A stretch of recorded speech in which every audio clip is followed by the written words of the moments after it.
All right, good evening and welcome to regular meeting of council for Monday, June 27th. And we're going to start with the singing of O Canada and then do a moment of reflection, and then we'll come back for the land acknowledgement. So over to the council coordinator.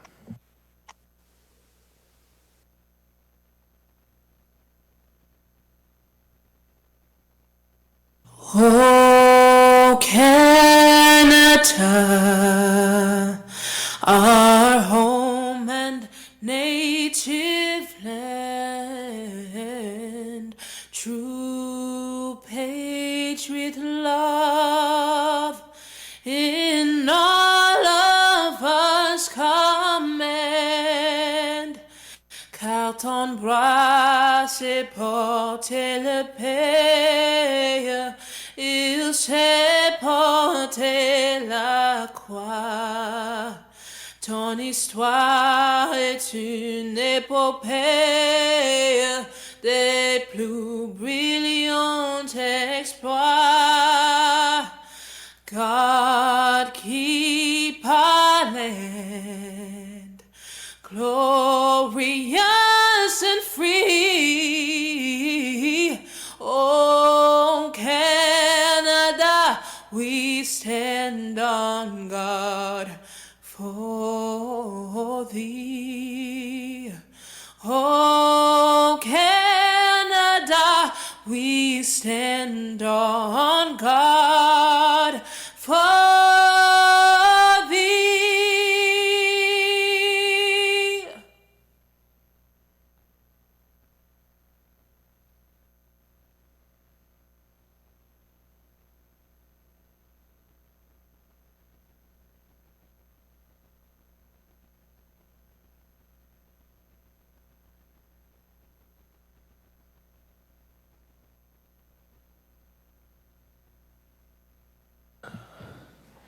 All right, so just want to start with a land acknowledgement. And last week we had the Indigenous Solidarity Day that was here at City Hall. It took place on the City Hall stairs. Then there was an event that took place at the library, and then there was a wonderful Take Back the Land Solidarity concert at First Ontario Performing Arts Centre. So it was wonderful to see community come together and also listen to both the music and the words from Indigenous members of our community. And so with that, I just want to acknowledge that the land on which council meets today is the traditional territory of the Haudenosaunee and Anishinaabe peoples, many of whom continue to live and work here today. This territory is covered by the Upper Canada Treaties and is within the land protected by the Dish with One Spoon Wampum Agreement. Today, this gathering place is home to many First Nations, Métis, and Inuit peoples. Acknowledging this is a great reminder of our standard of living. It is directly related to the resources and friendship of Indigenous people. And last week, I had an opportunity, Councillor Phillips was there as well, and the Strong Water Singers opened up a conference that we were at, and we were at the Great Lakes St. Lawrence Cities Initiatives Conference in Niagara. And it was a wonderful way to open up the conference, because one of the lead singers, Patty, who talked about relationships and talked about the importance of Indigenous teachings and how we approach both land and water in terms of conservation and protecting our resources. And she reminded us that relationships are important, and that's what the foundation of Indigenous communities are built on, is strong relationships. And so wanting to deepen our bond with our Indigenous brothers and sisters as well through learning, understanding, and reconciliation. And so I think last week was an important week on many fronts, and I just want to thank city staff again for taking the opportunity to prepare the space so that we can host these events. And at the same time, there's a number of city staff that came out and joined us for that day, and it made me feel very proud to be as mayor of the city when you see the kind of turnout from both staff and other members of our community. We do have just a brief mayor's report, but there's some really exciting things that happened over the weekend as well. The Fire Fit competition, which is a national competition that is held across the country, was held here in St. Catharines for the first time at the Seymour Hanna Sports Entertainment Complex. and described as the toughest 2 minutes in sport. About 100 firefighters from Ontario and Quebec came to our community to compete over 2 days. And not only was St. Catharines a great host, it was one of the first fire fit competitions since pre-pandemic. And our St. Catharines competitors did extremely well. The first winner ever in St. Catharines was a St. Catharines firefighter, one of our own. Captain Daryl Amos won the overall individual event, and that's a very hard title to secure. And Daryl, who's in amazing shape, did an outstanding job in a very complex course. Daryl wasn't done there. He teamed up with Ryan Coughlin from St. Catharines, who won the two-person tandem Tech 2 race. Firefighter Kevin Coffey played first with the fastest time in the over 40 division. In the team time competition, St. Catharines had one team finish first overall and another finished third. St. Catharines also captured a first and second place in team relay. And so good luck to the winners as they head to Fire Fit Worlds and the Canadian National Championships in September in Alberta. And I just want to give a special thanks to all the volunteers, the St. Catharines Fire Combat Team, for hosting this event and bringing out competitors and their families to our community.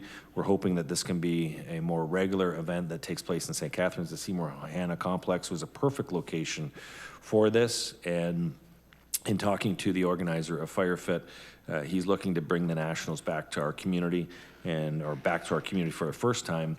And based on the show that we put on this past weekend, I think we made a very strong case that hosting a national event, which would bring in thousands of people, would bring in hundreds of competitors from across the country, would be a great opportunity to shine a light on St. Catharines. I'd also like to congratulate Shelley Locke, the winner of this year's Mayor's Poetry Challenge that's held every April to promote literacy, arts, culture, and reading in our community. The Canada Games inspired theme led to some great entries this year, including a large number from local students. It was a challenge to choose the best poem, the one that stood out the most, but Shelley's poem, A Time to Cheer, was the one that stood above all else.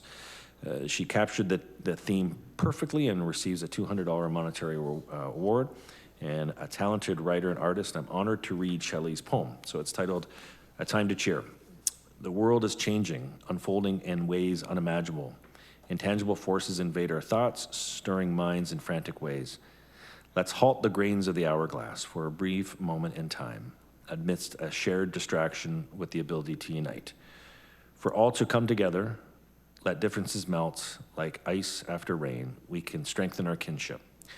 Forging heroes through sport, we celebrate sacrifice, we celebrate hope, influencing the societal change to build covalent bonds. A time to cheer, teammates and crowd, allied as one. To sweat together, to bleed together, for hope is played out on the field and has the power to dispel our cultural divides. So I just want to say thank you to Shelley and all the others who entered this year's challenge. This is, well, obviously it's the final year of the Mayor's Poetry Challenge in my term. My hope is that the next mayor, whoever it may be, he or she may be, will look at this as an opportunity to continue to promote the arts in our community. We also have the Trillium Awards coming up, so if you're in your neighborhoods, you have neighbors who have built beautiful properties, we encourage you to go to the city's website to submit a nomination. There are so many beautiful properties here in our community. Let's shine a light on them, whether it be residential or commercial. They're all eligible to participate, and let's get the nominations in to help celebrate some of the talented green thumbs in St. Catharines. We also have the outdoor pools have arrived in terms of the outdoor pool season, and the outdoor pools are set to open June 30th. On opening day, Port Dalhousie and Lion Dunk Schoolie will open at 1 p.m. and Lincoln Park at 11:30 a.m. Visit the city's website for complete details. Canada Day long weekend is a busy one, including the return of Canada Day festivals to Rennie Park. City staff have planned a family-friendly celebration with games, a community art mural, sunflower planting, and a photo booth, live entertainment, and more. A limited number of free picnic bags are also still available to be claimed. Go to the city's website for more information. After a 2-year hiatus, the Port Dalhousie Supper Market is back, and that's Tuesdays at Lakeside Park, 4 p.m. to dusk, with food trucks, fresh produce, and live entertainment, and that goes until August 30th. It's also a chance to enjoy the Lakeside Park, walk on the piers, enjoy the waterfront, ride the carousel in July and August. As well, Cirque du Soleil is set to push the boundaries of performance on ice when it skates into the Meridian Center June 30th to July 3rd for the new show Crystal. It's the only Canadian stop for the show. And so we're looking forward to welcoming thousands of people in our community to see this show over those 4 or 5 days at the beginning of July. Also, Born and Raised is taking place at Montebello Park, June 30th to July 3rd, as it serves as a homecoming for some very talented artists. 4 nights of concerts will take place, headed by City in Color and Alexis on Fire, who forged their way onto the music scene right here in St. Catharines. There's a great lineup each day with bands like Broken Social Scene, Sam Roberts, Billy Talent, and many more. And there will be some disruptions, and there will be some closures around the park this week for the event, including the setup in advance. So I ask that people please be patient as we welcome these bands back, and we welcome the thousands of visitors who will be coming to our community over those 4 days. Again, it's a great opportunity not just for the Montebello Park, but it's also for the surrounding businesses, and also to shine a light on the great things that are happening here in St. Catharines. Also, want to talk about, again, last week I had an opportunity with Councillor Phillips to participate in the Great Lakes St. Lawrence Cities Initiative annual general meeting. I've been the chair for the past year, and I've been on the board since 2014. It's a very important organization made up of 150 Great Lakes and St. Lawrence River mayors, including many from across the province. I was proud to showcase Niagara region to more than 100 delegates participating in the events who visited Port Dalhousie, the St. Catharines Museum and Welland Canal Centre, as well as a number of other sites across the region. I'm also proud to have an organization like this that furthers the cause that we here at the City of St. Catharines believe in as well, which is the protection of our water and the environmental issues that we're facing and how we can all deal with it as municipalities. We had an opportunity to also endorse the Ontario Marine Strategy, something that this council has been actively pursuing through the province of Ontario, as well as other canal communities such as Port Colborne, Thorold, and Welland. And so we're looking forward to meeting again with Minister of Transportation Carolyn Mulroney, and she has indicated she is supportive of the city's call for a strategy. We're hoping to get that in a green light now that the new government has been formed, and actively working on that. Also want to just give a special thank you to Tom Rankin and the Rankin family. They have donated a significant amount of funds to the Niagara Health Foundation, helping to raise $2.8 million to support MRI units last year. They've stepped up time and time again, and they've stepped up again to support the South Niagara new hospital that is scheduled to be built with a $2 million donation. And I raise that because here's a St. Catharines-based company that's investing its dollars into other parts of the community, and my hope is that it'll showcase that, you know, I was on the It's Our Time campaign here in St. Catharines to build the hospital in St. Catharines, and there wasn't a lot of Niagara-based businesses outside of St. Catharines, Thorold, Niagara-on-Lake that stepped up. And here you have Rankin supporting in South Niagara, so I hope that's a signal to other Niagara Falls-based companies and Fort Erie-based companies that, you know, when it comes to supporting these kind of larger projects, we all need to chip in. It just can't be 1 or 2 or 3 communities. It needs to be so Tom Rankin and his family are leading by example. I'd also like to end with a special virtual presentation, one that showcases the leadership of the City of St. Catharines and City Council. I'd like to welcome Ann Coleman, Program Director for the Ontario Living Wage Network, and Lori Klein-Smith of the Niagara Poverty Reduction Network. I'm proud to have them join us to announce that the city is officially a certified living wage employer, the largest municipality in Ontario to begin the living wage process.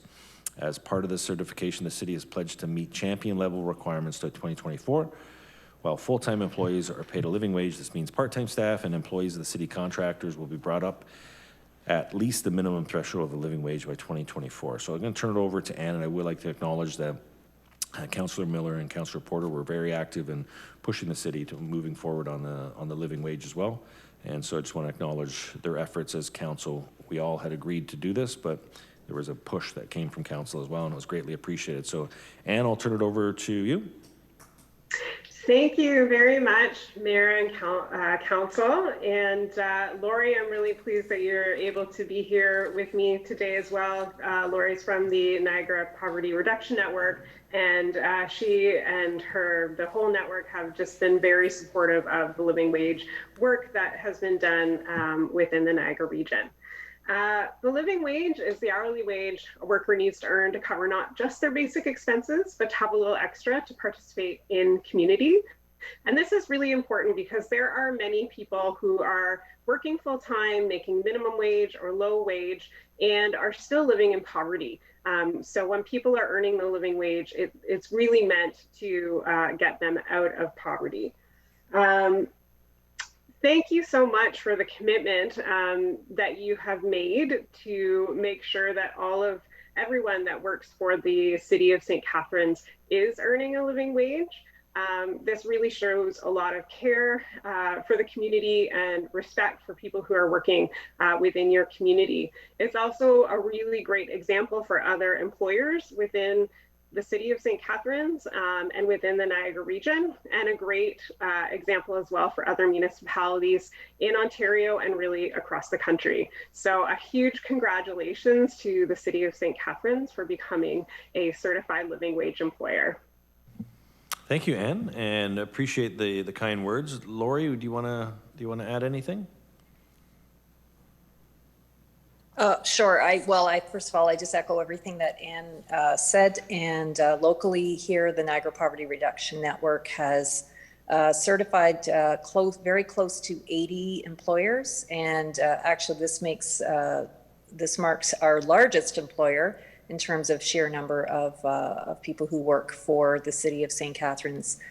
So you are now officially our largest employer, recognized as a certified living wage employer here in Niagara. And as Anne said, we hope that this is just continues the growth of the living wage work across the region, and that we continue to see more and more employers signing on in the years to come. So thank you very much.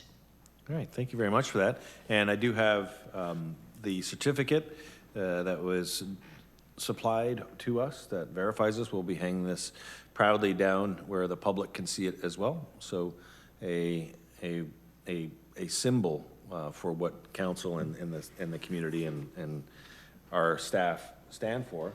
The interesting thing, and I'll just read it again, is it says we are the largest municipality in Ontario to start the process. That's pretty important. Think of the 404 municipalities. So when people say, what is St. Catharines doing to address things like poverty in communities, sometimes you have to start looking at your own and what you're providing as an employment base. And this is a clear signal that we take our roles and responsibility as councils and as senior staff. And this is an opportunity for us to help encourage, as Anne said, other businesses, other municipalities to step up and join, what is a very important network and a very important process as we've understood as we've gone through this. So Anne and Lori, thank you very much for being with us today. And that pretty much closes out the mayor's report on a solid note.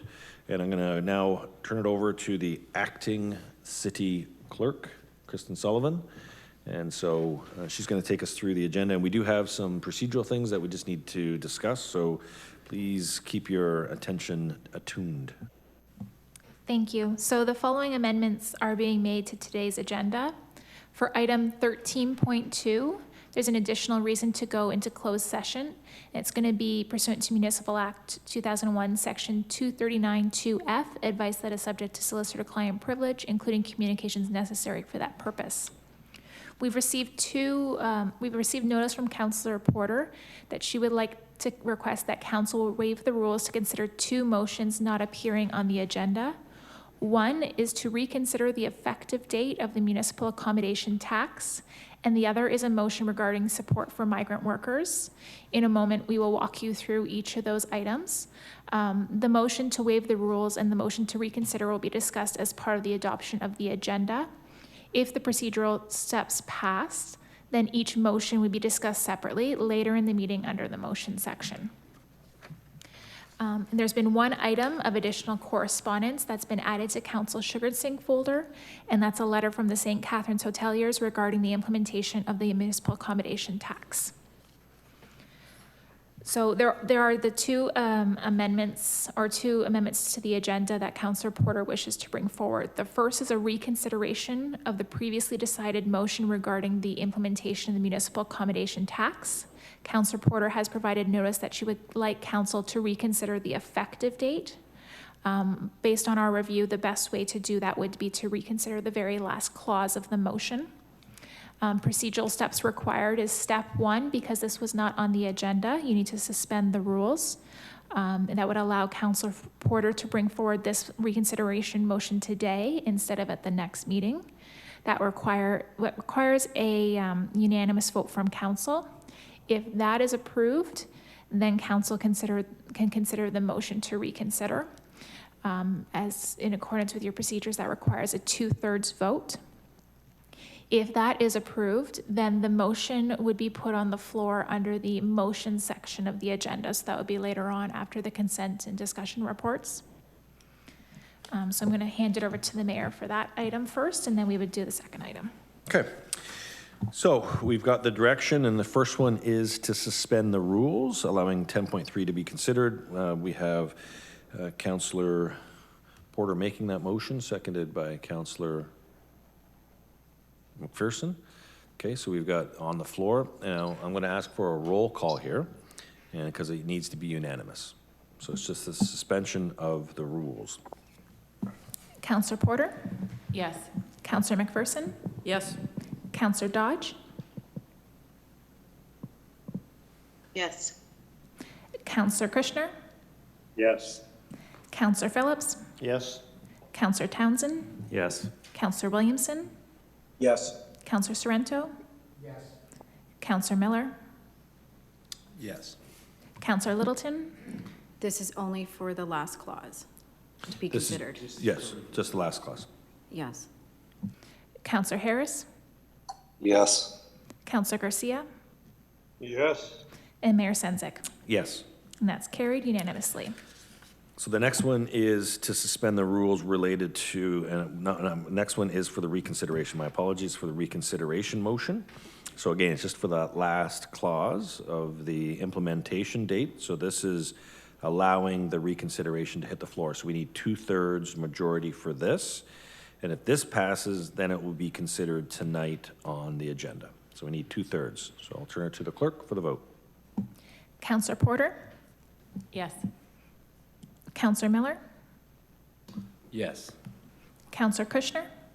Yes. Councillor Sorrento? Yes. Councillor Garcia? Yes. Councillor Phillips? Yes. Councillor Townsend? Yes. Councillor Williamson? Yes. Councillor McPherson? Yes. Councillor Littleton? No. Councillor Harris? Yes. Councillor Dodge? Yes. Mayor Sendzik? Yes. And that's carried.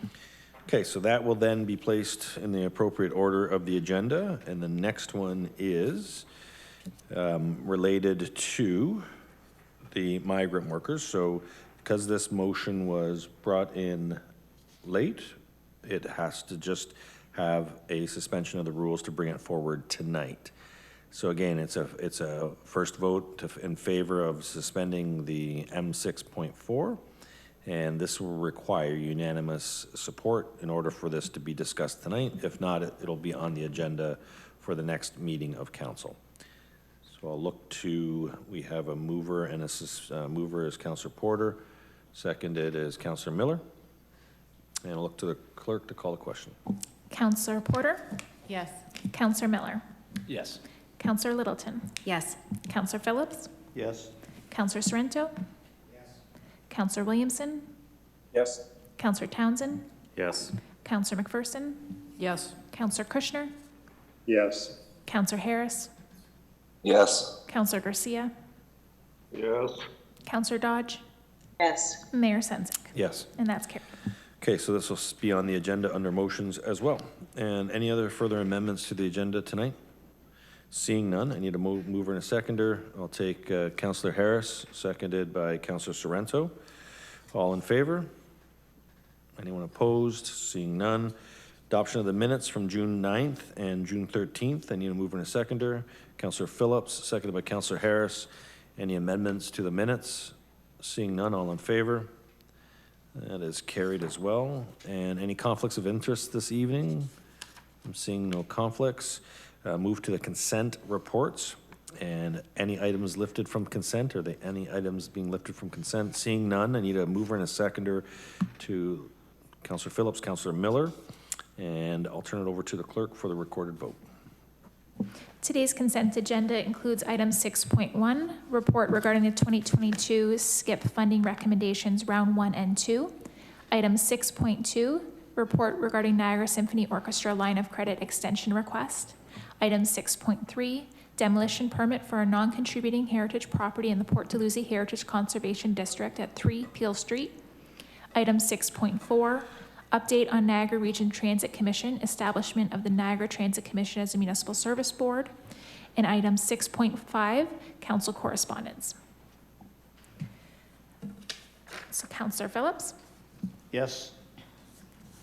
Councillor Miller, Yes. Councillor McPherson, Yes. Councillor Williamson, Yes. Councillor Townsend, Yes. Councillor Dodge, Yes. Councillor Garcia, Yes. Councillor Harris, Yes. Councillor Sorrento, Councillor Porter, Yes. Councillor Kushner, Yes. Councillor Littleton, Yes. Mayor Sendzik, Yes. and that's carried. Okay, we do have some presentations tonight. So council chambers in all municipalities in our country represent the seat of local democracy. The many acts that govern us understand the necessity of the collective voice when decisions are being made to grow our spaces, pass our bylaws, and seek out opinions into very complex issues. We recognize that the right of the majority to decide, the minority to be heard, and the public to have an opportunity to participate, and all participants to be treated with courtesy and respect. It is imperative that elected officials, citizens, and staff have input, and it is paramount that we listen to one another, question one another, but we understand that we do this in a way that never undermines any person's abilities or their dignity in chambers. So 7.1 is notice of consideration. This is for the financial management services of the 2022 community benefits. This is a public meeting, and so Gary and from Watson Associates, Scadlin, and he will be presenting with Adam Smith, our manager of accounting and payroll. They'll explain the proposal. Members of the public were provided with options to submit written correspondence. No one has submitted any correspondence, and there has been no one listed to delegate. So staff will respond to the questions after the public meeting has been closed. So now I call upon Gary Scadlin from Watson Associates, economists, and Adam Smith. So Gary, I'm sorry if I'm saying your last name incorrectly, but it's just something I do. Not a problem. Well, how do you say your last name? I think How do you say it? Scanlon. Scanlon? Did I get it? Scanlon. Yep. I'm there. Okay, thank you. Appreciate it. Welcome. You did it well. All right, I appreciate that. I'll turn it over to you now. I think Adam wanted to provide some introductory remarks. All right, Adam.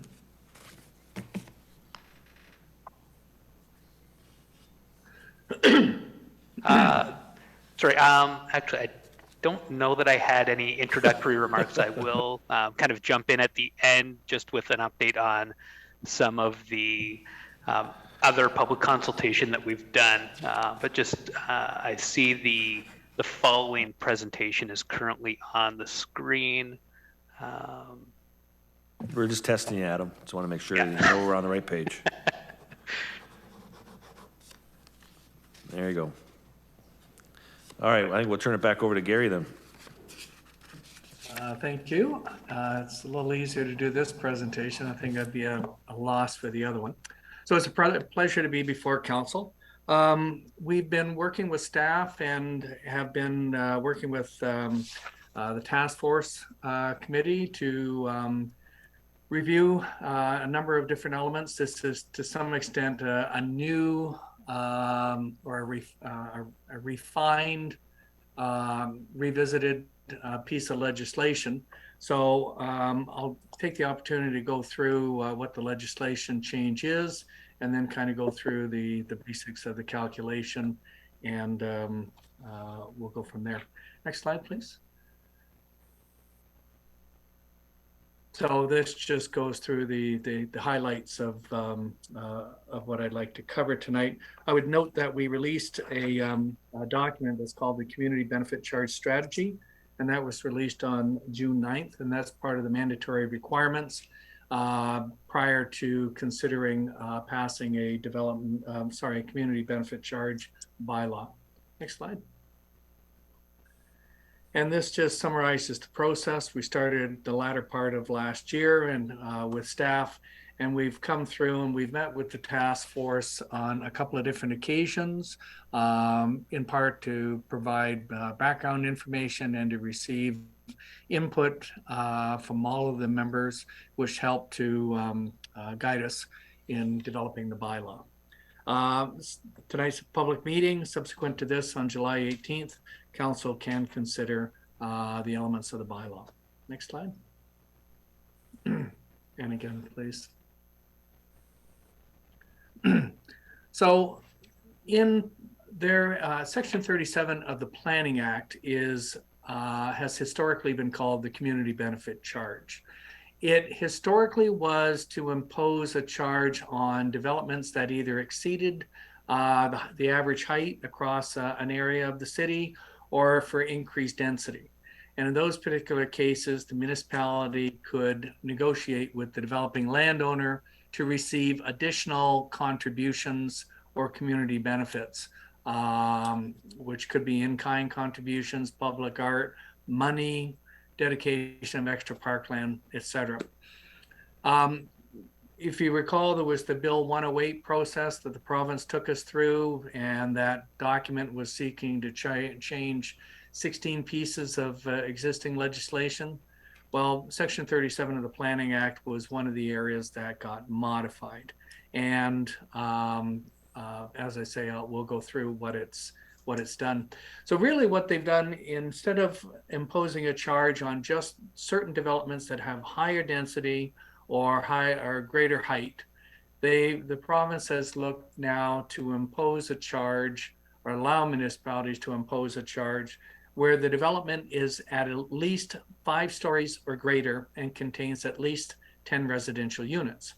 And if you meet that criteria, then you can impose a charge. And the charge would be 4% or up to 4% of the market value of the land the day before building permit.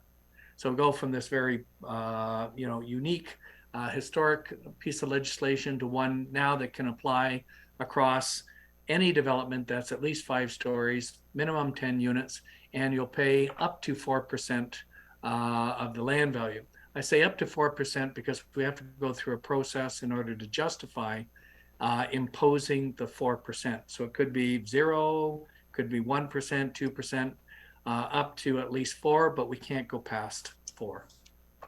This charge is allowed to be imposed by local municipalities, but not the region, or for single tier municipalities such as Hamilton or Guelph or London, etc. So it's narrowed to local municipalities for the most part. Next slide. I won't go through extensive review. This a little bit of the schematic. This is chapter 3 in our report. But basically, and very quickly, we look at a certain, let's say a 10-year planning horizon. And within that, we take a look at those units that would fit that criteria of the minimum 5-story and at least 10 residential units.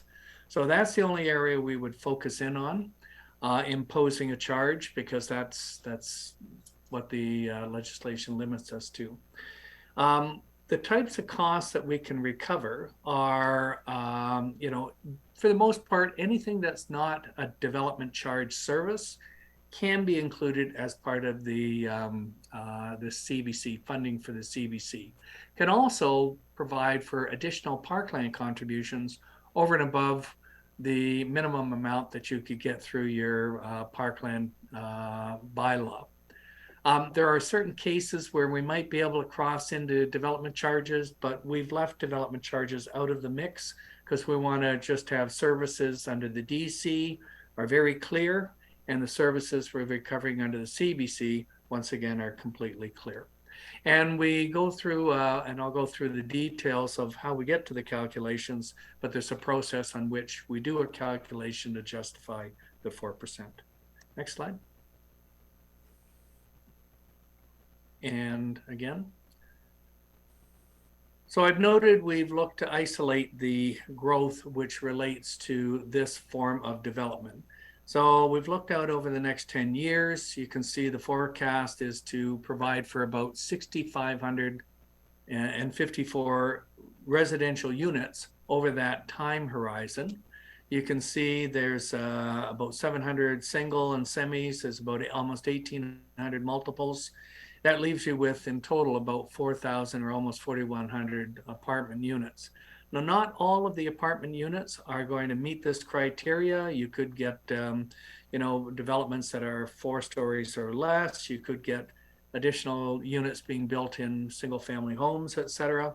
So we've reduced that 4,000 figure by about 950. So we're really focused on 3,100 units that fit this criteria. And in working with planning staff, we've looked at location throughout the municipality, and you can see there's been allocations of the growth in different segments of the city. Next slide.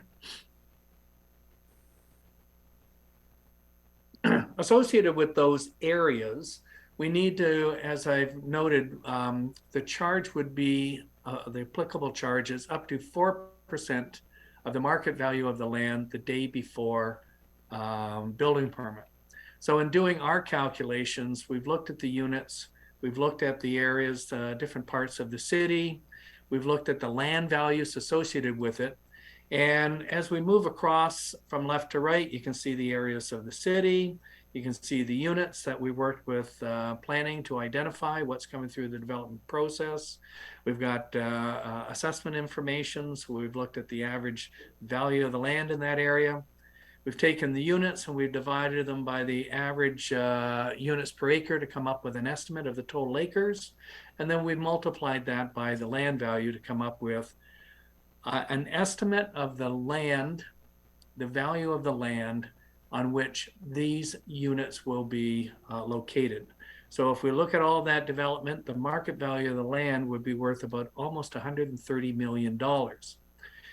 And if we applied the last two columns there, if we applied the maximum 4%, you can see that as a revenue, the municipality would receive about $5.2 million over the next 10 years if we can justify that 4%. So this is to some extent an enhanced revenue source for the municipality. And it could, as I say, generate about $5.2 million for you. Next slide. And again, as I've noted, there's different services that we're allowed to include as part of the CBC. All of the non-development charge related services, so it could provide for expansion of municipal city hall, museums, public art, heritage, affordable housing, public realm improvements, planning related studies, etc. Enhanced parkland. Some municipalities historically have collected under Section 37, so they'd look to continue some of their past practices. So those are kind of like the different services that we would look to over the next 10 years, look at projects or potential expenditures, and we would take those expenditures, and if we divided it by that land value I showed you on the prior slide, the product of that, if it's 4% or more, then we can justify imposing that 4% charge, and that would allow us to collect an estimate of about $5.2 million over the next 10 years. Next slide.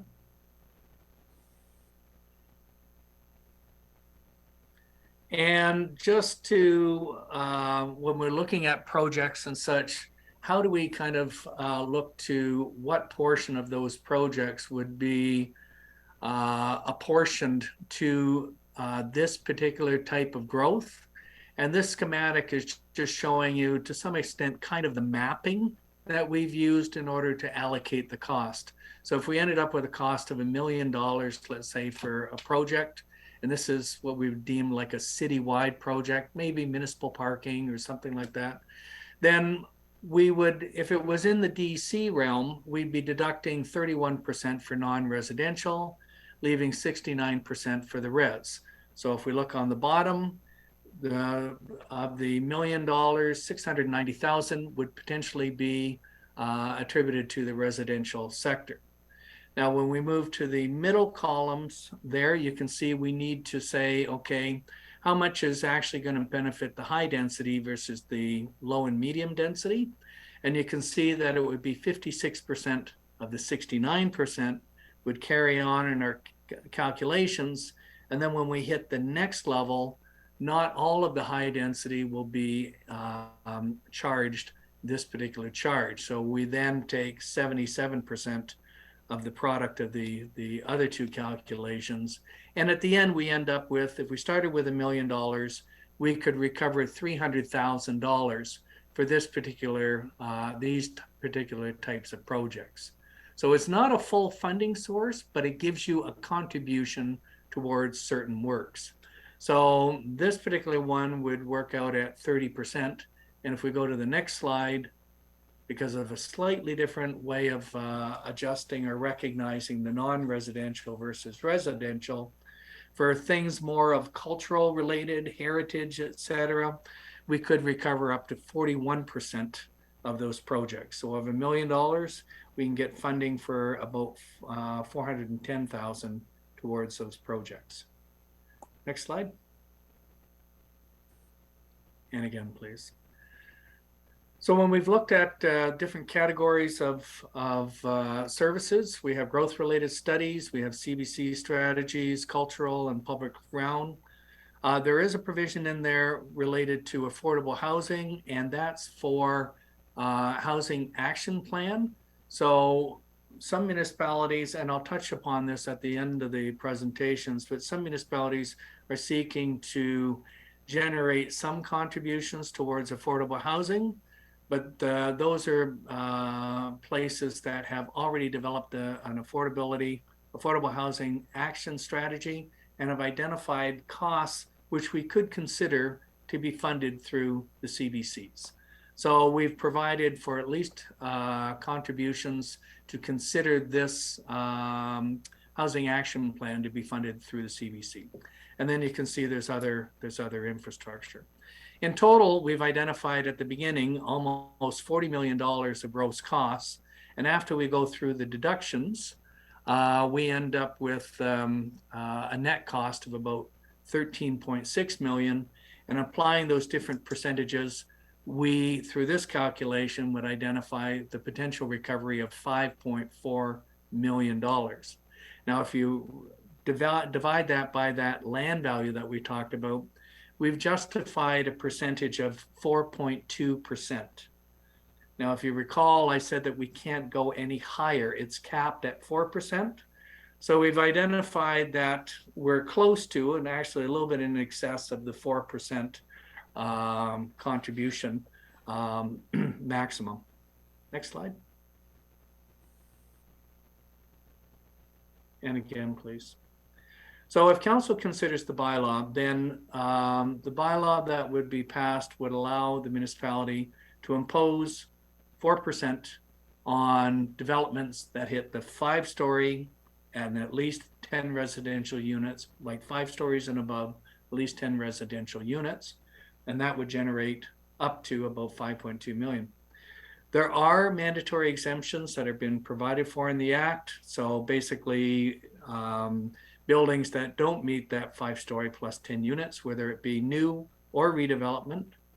Long-term care homes and retirement homes are exempted. Colleges, universities, Indigenous institutes are exempted.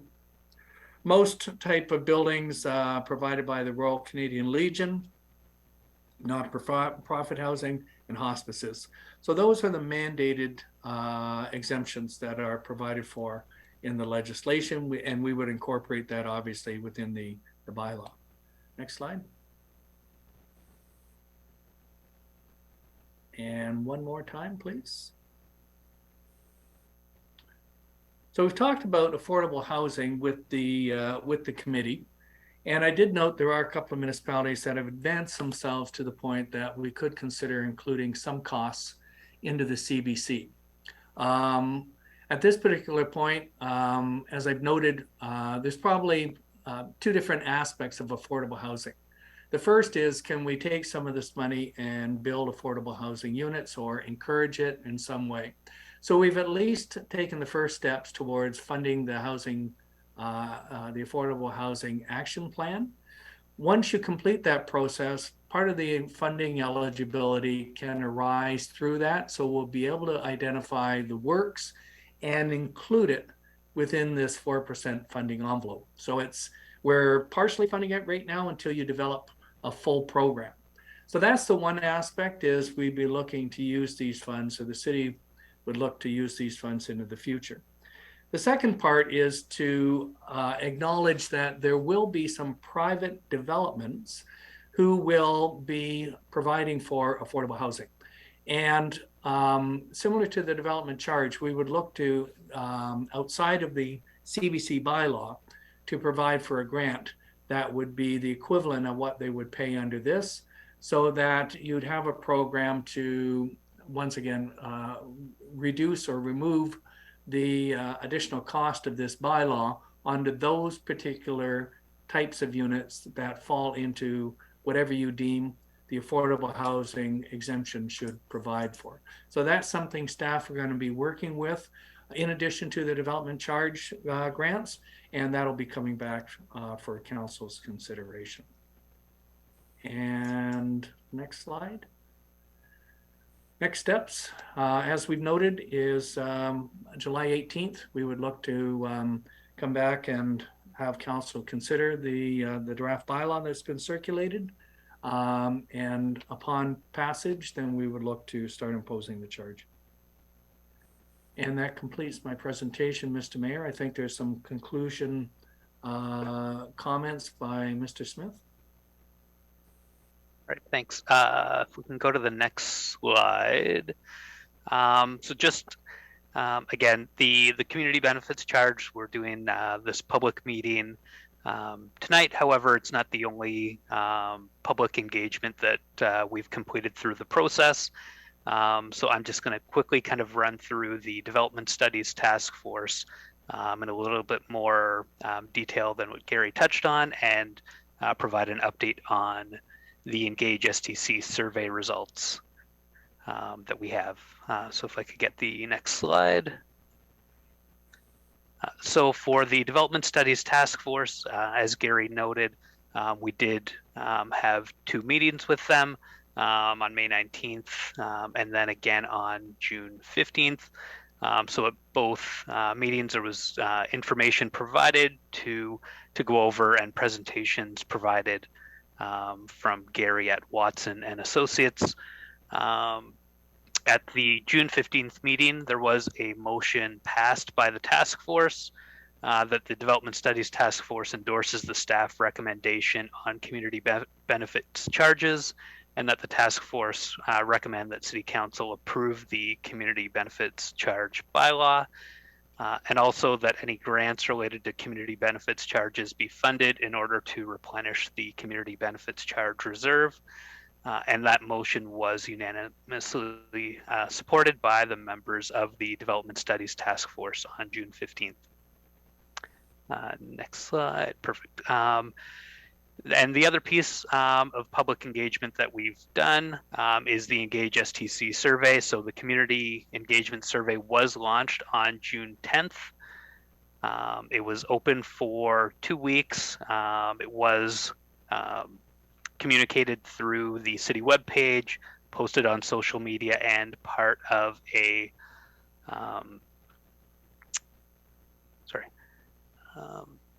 so it did go out in a press release as well. We did only get 13 participants in the survey of residents and business owners. So from those 13, 92% did identify that they engaged occasionally or frequently in city cultural, art, and heritage events across the community. 92% also of participants agreed with the expansion of public realm initiatives should be provided in communities where development and intensification occurs. The participants did agree that affordable housing is important and that growth should pay for growth. And 92% of participants also agreed with the collection of a 4% community benefits charge on eligible developments. And that covers my just a little piece there on the public engagement. So at this point, we can take any questions. All right. Thank you to both the presenter and to Mr. Smith. Since we have no one delegated, I just want a motion to close the public meeting. So second, moved by Councillor Townsend, seconded by Councillor Garcia. And all in favor of closing the public meeting? Okay, so that public meeting is now closed. Now, just in terms of this next part, just asking for questions of staff, not looking for any comment as to how you feel about this, because this will be deliberated on July 18th. So that's when the final. So just looking for questions, and then opinions and positions will be made available July 18th. So Councillor Kushner, you're up. Thank you, Mr. Mayor. My first question is with respect to public engagement. The indication was that 8% were not in favor of the CBC. Who were the 8%? Were they the residents or the landowners or the business group? So through the mayor to the councillor, so the 8% represents one of the respondents to the survey. So I don't know exactly which respondent it would have been. There were some comments that were provided, and I do know that there was one of the comments that just mentioned around the current economic state with increasing inflation, and wondering if now was the correct time to implement such a charge. So my guess would be it may have been that person, but I don't have the person-by-person results. Okay, thank you. We all agree it's attractive to have an additional revenue resource, but the fact is that we often hear that high-rise, high-density units are being discriminated against, that they're paying more than they should, and therefore we should be lowering their rates in order to provide affordable housing. So is this not contrary to that argument? What we're saying here, by charging 4% more, would we not be making the units less attractive, less affordable? So through the mayor, I'll maybe start with that, and perhaps if Mr. Scanlon or Director Kate want to jump in and add anything to my comments, they are welcome to. The charge is a charge on the value of land before development, and at a level of 4%. It's not a per unit charge, but if you take the $5.2 million that could be collected and you divide it over the 3,000 units, you get a cost of roughly $1,800 per unit. So we are not talking a significant cost, but it would be an increased fee that would be payable to the developers of those new units.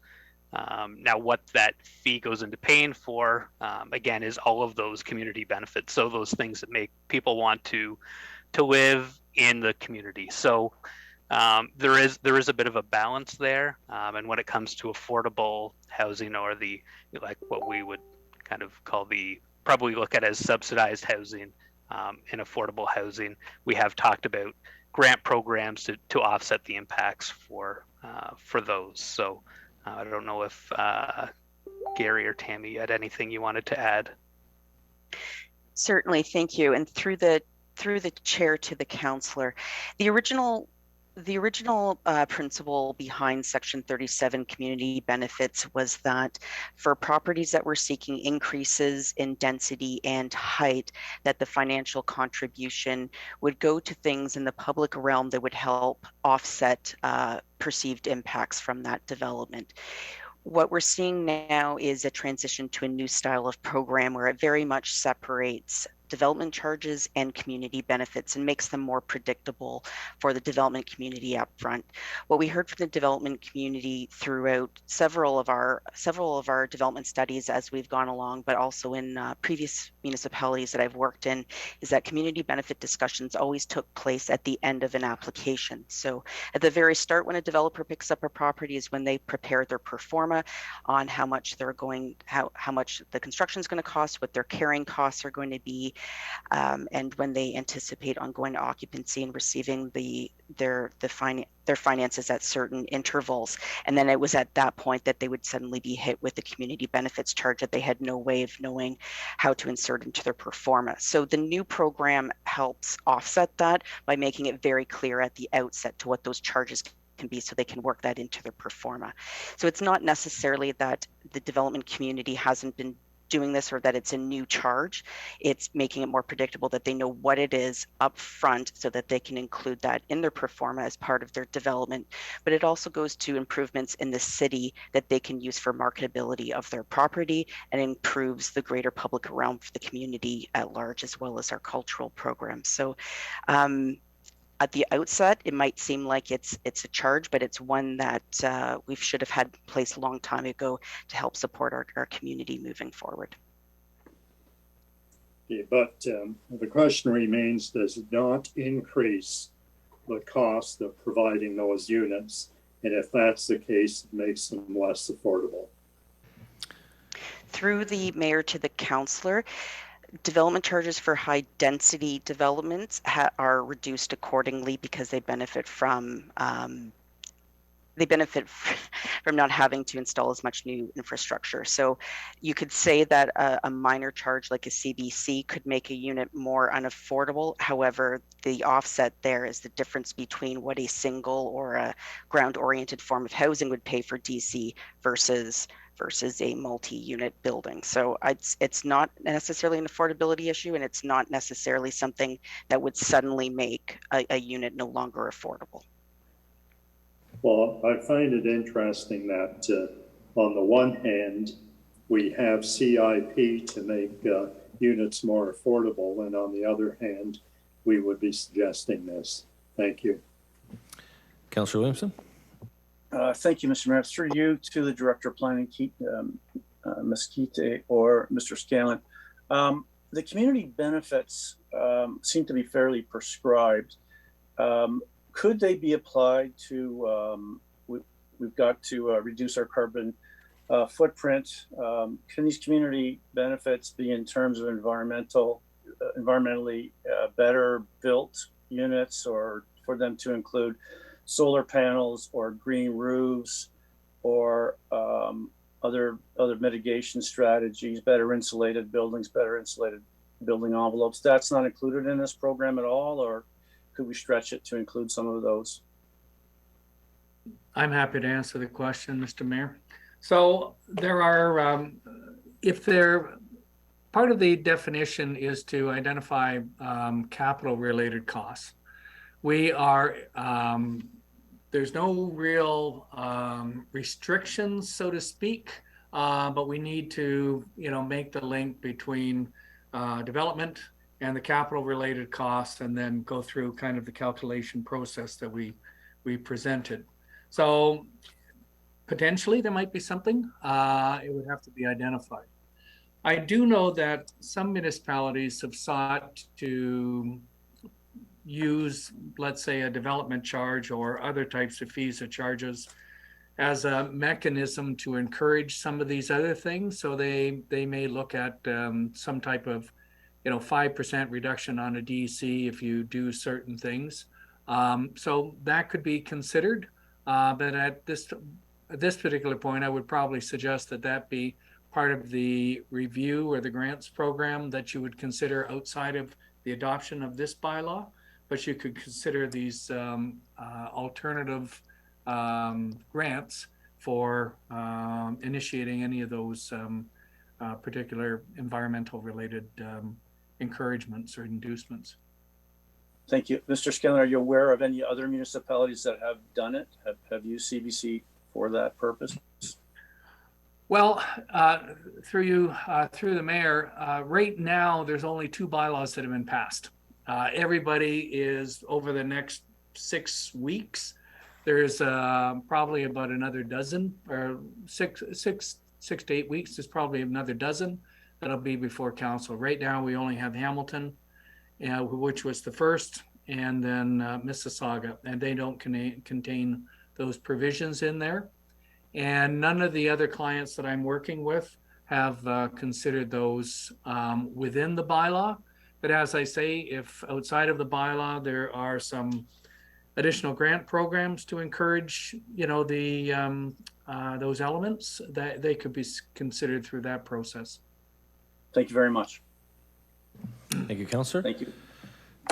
Okay, seeing no other further questions on this, so the motion that we have in front of us is related to the community benefits charge, that a final staff report and the CBS bylaw come back to council for any amendments on July 18th, 2022. So at that point, if there's any further questions that council would like clarification on between now and July 16th, please get in touch with Adam Smith or Director Kitse, and they'll be able to take you through any additional comments or questions that you may have. So with that, I just need a motion to move the staff recommendation on the screen. Councillor Miller, Councillor Littleton, and all in favor? Opposed? Okay, so that's carried. And again, it wasn't a roll call because this is coming back to council for the final vote on July 18th, correct? I would look to Adam Smith about what is coming back on July 18th.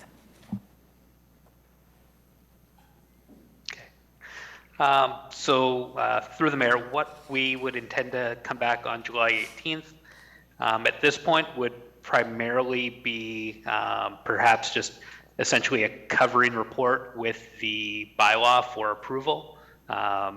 If there's any changes or anything that comes up between now and then, it would be highlighted in the report.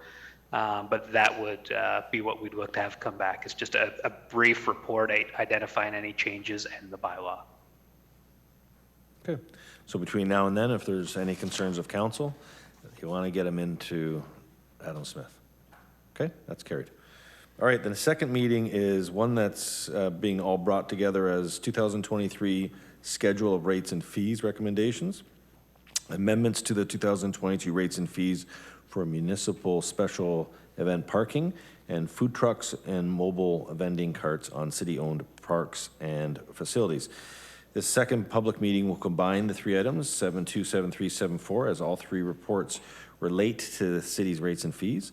Notice of consideration of the 2023 rates and fees recommendations and the amendments to the 22 rates and fees for municipal special event parking and the food trucks and mobile vendor carts have all been published in accordance with the city's notice bylaw. Public meeting will proceed as follows. Michael Patterson, process review analyst, will present regarding the 2023 schedule of rates and fees, including the other ones that I had already mentioned. Members of the public were provided with options to submit written correspondence on any of those 3 items.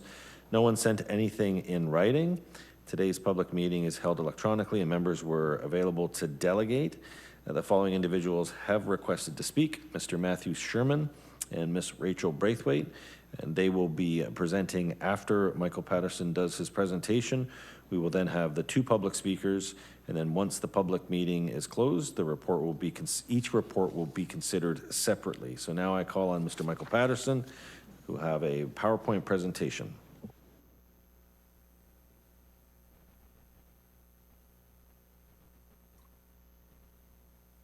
Good evening, Mayor Sendzik and members of council. This will be a short summary of the proposed changes to the 2023 schedule of rates and fees.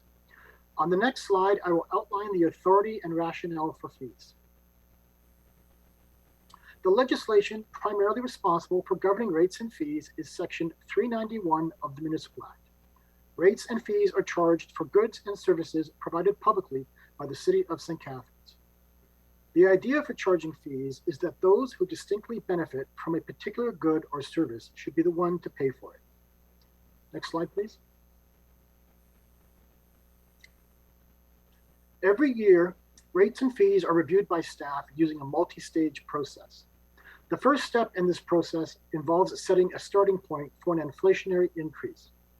Historically, this starting point has been the previous year's common core rate of inflation. While reviewing data, staff identified two unexpected patterns beginning to emerge. If I may draw your attention to the chart on this slide, I want you to focus on three particular time periods represented by the letters A, B, and C. But first, some context regarding the chart. On the horizontal axis, we have time, and on the vertical axis, we have inflation. The three lines are the three measures of core inflation used by the Bank of Canada to set monetary policy. The three measures are trim, median, and common core inflation. In terms of the time periods, if we look at section A, we see all three measures are fairly close together, around 2%. This observation is what we would expect, and if we were setting our starting point for inflation for rates and fees for this time period, it would be set at 2%. The second time period I want to draw your attention to is labeled B on the chart. For this time period, the measures of inflation are starting to show a variance. This variance is expected and acceptable because each measure of core inflation uses a different methodology to calculate core inflation. The last period I want to draw your attention to is labeled C on the chart. For this time period, we see the measures of core inflation have become uncoupled and range somewhere between 4 and 2.5% by the end of the time series. This range is problematic because it is significant and does not indicate a clear starting point for inflation. The second issue is if we look more closely at the data, we see a black line trending lower in comparison to the other measures of core inflation. This black line is the common core rate of inflation and is the city's current starting measure. This trend is problematic because the common core rate of inflation may not be capturing a component of inflation that the city is exposed to, energy, for example. On the next slide, we will present an alternative measure to address these issues. Next slide, please. To address the previous issues, staff is recommending we use estimated future total inflation as our starting point for rates and fees. For 2023, this value would be 3.2%. The total inflation represents the total basket of goods and services the average family purchases in Canada. The advantages of this measure include capturing the cost of energy, a cost the city is exposed to, and one which is often either excluded or mitigated by the core measures of inflation. The second advantage is future estimated inflation is forward-looking, allowing us to match the expected inflation rate with the appropriate time period. On the next slide, we will explore in detail some of the new fees being created. For 2023, Community, Recreation, and Culture Services is introducing 4 new fees associated with swimming. These fees are to address changes with the Red Cross and Life Saving Society programs. The museum has introduced a new subscription fee, and a new special event staffing fee has been created to recover costs associated with after-hours special events. Next slide, please. Financial Management Services has created 2 administrative fees related to water and tax reminders designed to recover costs associated with managing the process, and Economic Development and Tourism Services has created a discounted fee associated with not-for-profit film permits. Next slide, please. Planning and Building Services has created a new fee associated with administrative matters related to bylaw enforcement. The fee starts at $250 and is the greater of 15% of the total cost to remedy the situation, or a minimum of $250. Finally, Engineering, Facilities, and Environmental Services has created a new fee associated with private street name signs. On the next slide, we will review the total impact of fee changes for 2023. For 2023, staff is recommending 1,108 fees. These fees consist of the 11 new fees previously discussed, but also the removal of 23 fees, which are outlined in more detail in the report. Next slide, please. In terms of distribution, most fees are increasing between 2.5% and 3.5%, with only 2.1% of fees increasing greater than 5%. This distribution is very close to the future estimated total inflation rate of 3.2%. Next slide, please. In terms of revenue generation, staff estimates a little over $188,000 will be generated from existing fee increases, and a little over $197,000 will be generated from new fees. When added together, total revenue should increase by approximately $385,700 in 2023. Next slide, please. In addition to the fees discussed so far, we have a few fees that may be changing in 2022, which, if approved, will impact the 2023 rates and fees. The information presented so far does not incorporate the impact of these 2022 fee changes. The first group of fees is regarding food trucks and mobile vending carts. This fee consists of two components, a monthly fee and a per location fee, represented as the environmental fee. Next slide, please. The next fee is regarding special event parking during large-scale events. The idea with this fee is that it could be charged at the discretion of the Director of Financial Management Services or the Manager of Revenue. This means this fee could range between $5 and $20. The intent is this fee would not change for regular events such as the Ice Dogs, Niagara River Lions, or First Ontario Performing Arts Center events. Next slide, please. To summarize, staff recommends using estimated future total inflation as the starting point for rates and fees. For 2023, there will be 1,108 fees, of which most fees are increasing between 2.5% and 3.5%. Mayor Sendzik and members of council, this concludes the overview of the changes to the 2023 schedule of rates and fees. If there are any specific questions regarding a particular fee, representatives from the various departments are available to comment. Thank you.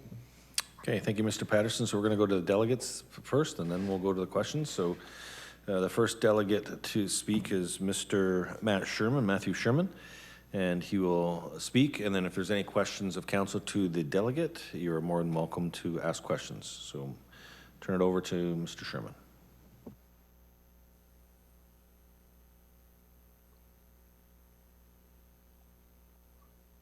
Sorry, I'm just having a little trouble here figuring this out. No problem. There we go. Okay. Hi, council. Hi, everybody. How are you guys this evening? Very good. Good to see you. You as well. Just going to make this short and sweet in regards to parking downtown.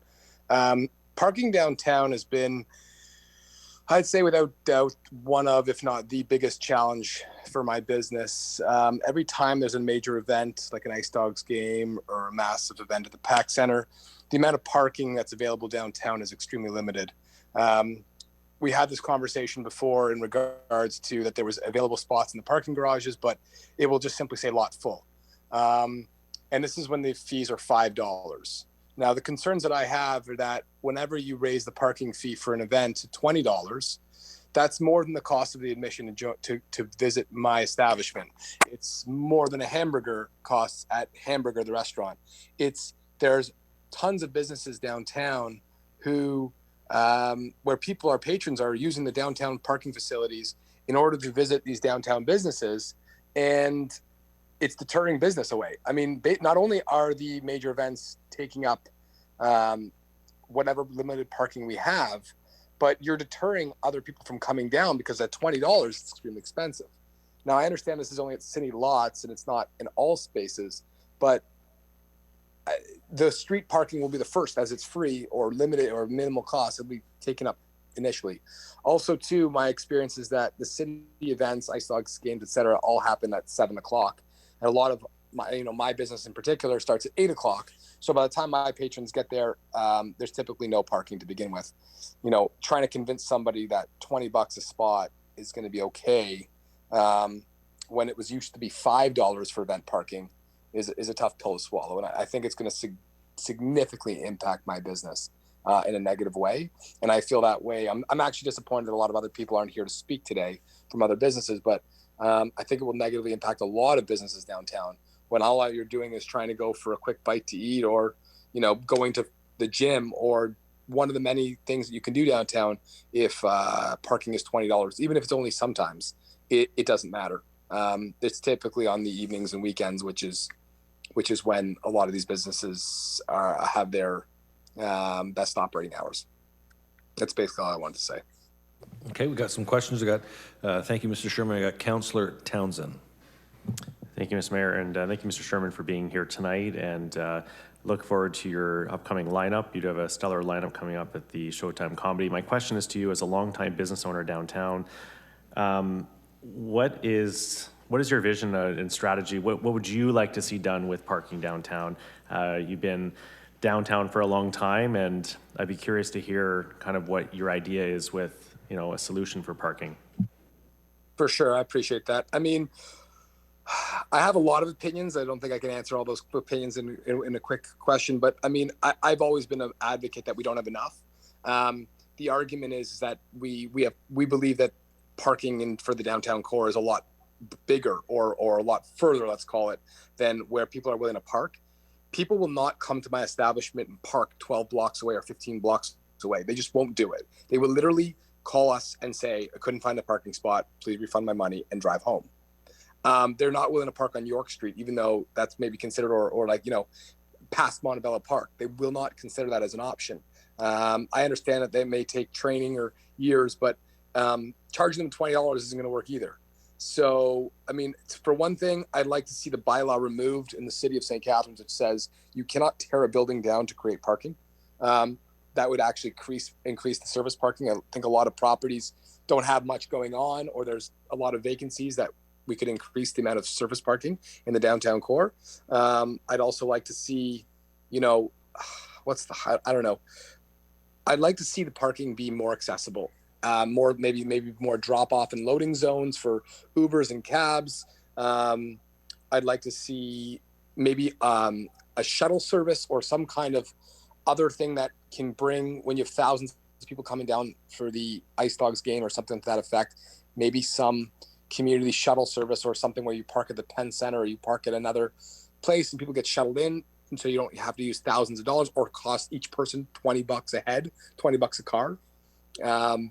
I think there's alternative things that we can do to, off the top of my head, these are just some suggestions I thought of. Yeah, I like the suggestions, and thank you for that. I like the transit suggestion as well, where maybe if we, there's something we can do where if they come down to see a show, they take free transit, similar to what we're doing with the beaches. But yeah, lots of ideas, things to consider, and appreciate you coming today. Thank you. Thanks. Thank you, Councillor. Seeing any further, Councillor Porter? I guess, thank you, Mr. Sherman. I believe we have a free transit initiative with the Ice Dogs still going, do we not? Yeah, I'm not sure if you knew about that, Mr. Sherman, but if you have an Ice Dogs ticket, you can hop on the bus and go to the Meridian Center. I just wanted, what's that? Maybe we could expand it to the River Lions, so, okay, thank you. All right, thank you very much. Seeing no other further questions, thank you very much, Mr. Sherman, for your delegation. Very much appreciated, and thank you for sharing your perspective. Thanks a lot, guys. Have a good night. No problem. You too. We now head on to Miss Rachel Braithwaite, and she'll be presenting, and she is the Executive Director of the Downtown Business Association. Good evening, everybody. Thank you so much for your time tonight. I am going to echo a little bit of what Matt just said and add a few other pieces. So first of all, I do want to thank the staff for sharing this report publicly. And I do understand the sensitivity around time for this. I do wish there was more consultation. I literally found out about it midweek and quickly emailed my members to say, hey guys, this is happening. Please have your say. It would be lovely if there was better communication, just so that we do have the ability to consult the members who are really impacted by this, which is our downtown businesses. This is only impacting our downtown. So it could have been a really quick reach out to them. So that's just my 2 cents about the communication piece.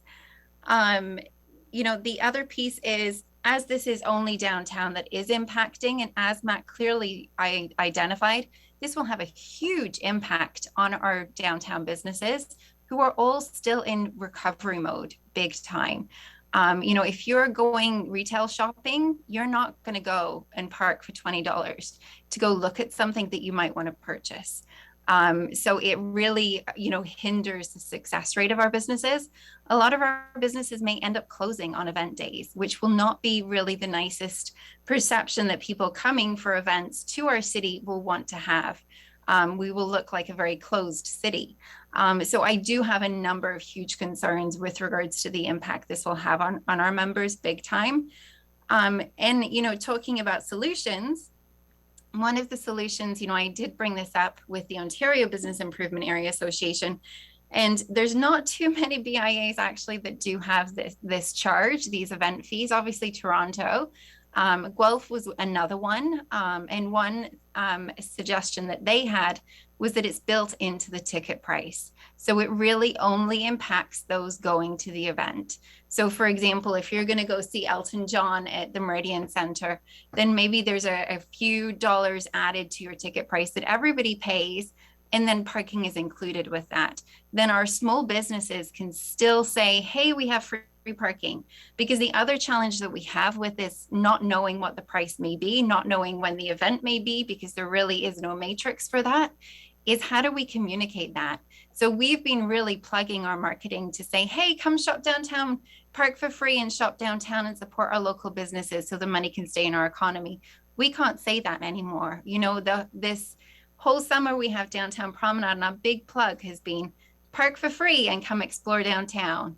But we can't say that at all this summer because there's events on every single Saturday. So now we've got to change our marketing and say, hey, there's event parking almost every weekend. So pay $5, I think, to come and park and explore downtown.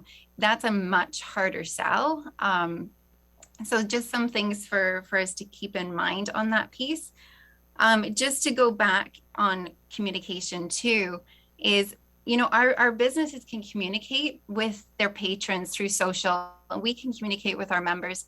But if we don't know till 3 days ahead of time when event parking is going to be or how much it's going to be, that is a really tough sell. And we're going to get a lot of angry people calling, not just my office, but I'm sure also many of you, to complain about how much parking is in the downtown because they won't know about it. And that is a huge hindrance for bringing people to our downtown, which is just starting to happen again after COVID. I really don't want to push them away. I understand, like I said, the sensitivity and the reason for wanting to get as much funding from, huge events like Born and Raised. And I do support that, but I just don't want it to be done on the backs of my businesses. Okay, thank you very much, Ms. Braithwaite. Any questions? And I think we'll, as we go to staff, there should be some clarification because I don't think it's every weekend that you're going to have the dynamic pricing. So I want to be very clear with staff then and to the public that this is not a every weekend thing and it's going to be very limited. So I don't want there to be any public confusion. Councillor Miller, you got a question of Ms. Braithwaite. Yeah, thanks. And thanks for the presentation. I'm just curious in terms of the downtown businesses, has there been a study or ever done about how much of the traffic is coming from people who drive and park? Because I know elsewhere there's a lot of benefit to, stores have seen benefit from people accessing the site through better transit, through better bike lanes, through walking. So has there ever been sort of a breakdown? Because I know the feeling is always free parking's better for business. I'm just wondering if we've ever really found that out for sure. Good question, Councillor Miller. I do appreciate that. To be honest, I do not have those results. It would be interesting if parking would be able to pick that up through, the Honk app and other resources like that to see if it is able to investigate where those people are coming from, and if there is an increase through events. I will say I would love to see more people coming to our downtown through walking and biking and transit because that is the future. But I will say our downtown is not very accessible by bike, which does hinder a lot of people from biking into the downtown. Also, there's limitations on bike parking. So, if there's a way to balance it, and maybe that's one way that we support a local community to still be able to come downtown affordably through increased accessibility for bike routes and bike parking, then I would love that for sure. Yeah, and I certainly appreciate, the consternation or the concern that the business community has. I'm just, I wonder if there could be marketing, as you mentioned, or advocacy around that, and I think it might help the political will to improve bike access, improve public transit access, and it might sort of assuage maybe some of these concerns. But that, I suppose, is maybe a little more long-term solution. But I think the more people we can get coming into the core on transit, the better for sure. So that's it for me. Thank you, Councillor. Councillor Kushner, question to the delegation. Yes, thank you, Mr. Mayor. You mentioned that the parking fee could be built into the ticket price. You indicated that a couple of other communities have done that. How effective has that been? So the feedback that I received, and I believe it was Guelph that have done this, is that it's very impactful. So it allows businesses to still promote, come and park downtown for free and shop at my business for free. But the city still gets the revenue, and in fact, sometimes gets more revenue because not everybody parks to go to events. But it allows, for example, say 1,000 people are going to Meridian. I mean, that wouldn't indicate a higher event ticket price, but say 100,000 people are going. I know it wouldn't hold that many, but I can't do math in smaller numbers. So maybe you charge $2 on every ticket price. We know that we're not going to get every 100,000 people to park downtown, but it makes it even across the board. I think something very similar is happening with Cirque du Soleil. I believe their ticket price is built, or their parking price, forgive me, is built into their ticket price. And as a result, they have access to the Ontario parking garage. So I think it is very feasible for us to do it. The challenge will be having the event organizers agree to it. But I think if we as a city, we have the leeway to request for that, right? Okay. Thank you, and I hope our staff will consider that as a possibility and report back at the public meeting. Thank you. Thank you. Thank you, Councillor Kushner. Councillor Garcia. Thank you, Mr. Mayor, through you to Ms. Braithwaite. Thank you for your presentation. I certainly appreciate your concerns about the impact on the businesses downtown. My question for clarification is your point about lack of communication. Were you aware that this presentation and this potential rates and so on were presented to council and discussed with us at the last council meeting? I will be honest with you, I do not track each council meeting, so no, I was not. So I was made aware of it. I had a meeting with city staff just last week, midweek, who are fantastic. Don't get me wrong, I am not making any digs at city staff. They are wonderful to work with. But they brought it to my knowledge at that point. So that was, I believe, on Wednesday or Tuesday. And so immediately I sent notification out to my members right after, but I was not notified through the public meeting. Unfortunately, I don't have the ability to track each council meeting. Okay, thank you for that. I'm amazed it didn't get out there in a hurry because I said we had a discussion and I had some questions about how it would work and so on. So thank you. Councillor Phillips. Through you, Mr. Mayor, to the speaker. Would you, as in your role, be okay if the $5 fee was left the way it is for events? Good question. That's a tricky one.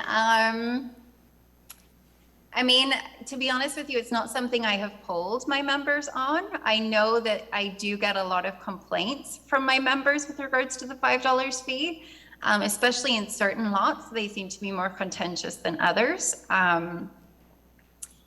So the feedback I always get with regards to the $5 fee is a surprise, is that I didn't know it was event parking, or they can usually just park there and come pull in and pick up something because that's all they were doing, but the staff wouldn't let them. So it's more the lack of flexibility, and it's the surprise piece that really I find frustrates my businesses, that I think could be worked around, right, with better communication and education and awareness.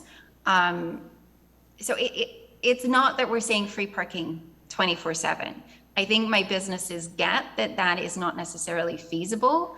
So I think they're willing to meet middle ground, if you know what I mean. It's just, they want to make sure that their customers are not going to be scared away by potential $20 event parking, right? That's the concern I think my members have is right now we're not notified when event parking happens. It's a surprise. And if that model goes with $20 parking, our businesses are really not going to survive that. I appreciate that for sure. Obviously, you're aware we have a parking reserve fund that has been depleted almost, and that $5 goes towards providing enhanced parking facilities so that drivers can get into the parking garages and staff are paid for or whatever. So obviously we did have at the time of the Performing Arts Center and the Meridian Center opening, when we brought that $5 fee, and there was quite a discussion as to whether we would have that or not, but that's why that happened. And personally, I think that's a good fee, but the $20 one I do have concerns with. Thank you. Okay, thank you, Councillor Phillips. Seeing no other further questions, I just have a quick question to Ms. Braithwaite. I just want to make sure that we're all on the same page and you're aware that this dynamic pricing would not apply to Niagara Ice Dogs, Niagara River Lines, other events at the Meridian Center, events at the First Ontario Performing Arts Center. So you're very much aware that this is something that will be used very, very infrequently. Are you aware of that? Yes. Although I mean, like Grape and Wine and those other events that are fairly frequently, every year, I think would still have this apply to it, I believe. So looking for clarification from staff on that, whether or not that would be applicable, or things like Rib Fest, which is another thing that's happened regularly. Any staff have a comment on that one? Just through you, Mr. Mayor, to council and to Ms. Braithwaite, with regards to the dynamic pricing, it gives the flexibility for staff to look at the events that are happening at Montebello Park. So an event such as the Grape and Wine and Rib Fest, we would look at charging the special event fee of $5, but not the upper limit of $20. The upper limit of the $20 is has been identified as just that, the upper limit, and when there are a significant number of events happening on the same event or the same weekend time frame. When it comes to parking, it's a supply and demand issue also. There is not enough parking in the downtown to accommodate all of the patrons that want to come to the various events.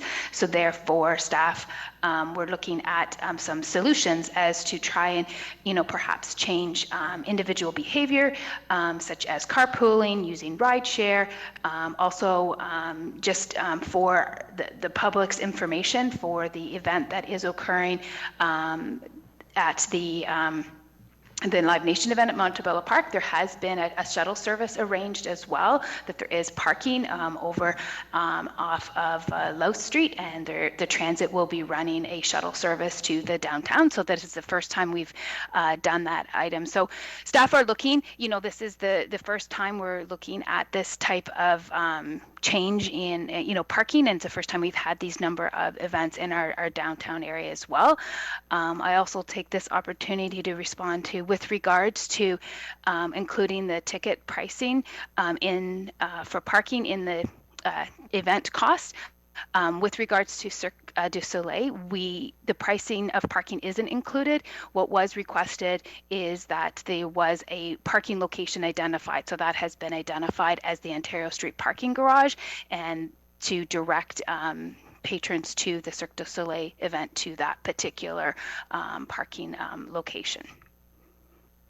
okay, so I just to Ms. Braithwaite, thank you, Director Douglas. Just wanted to make sure, so it doesn't also include Ribfest and Grape and Wine. So your comment about communication and the need for communication between businesses and the community is important.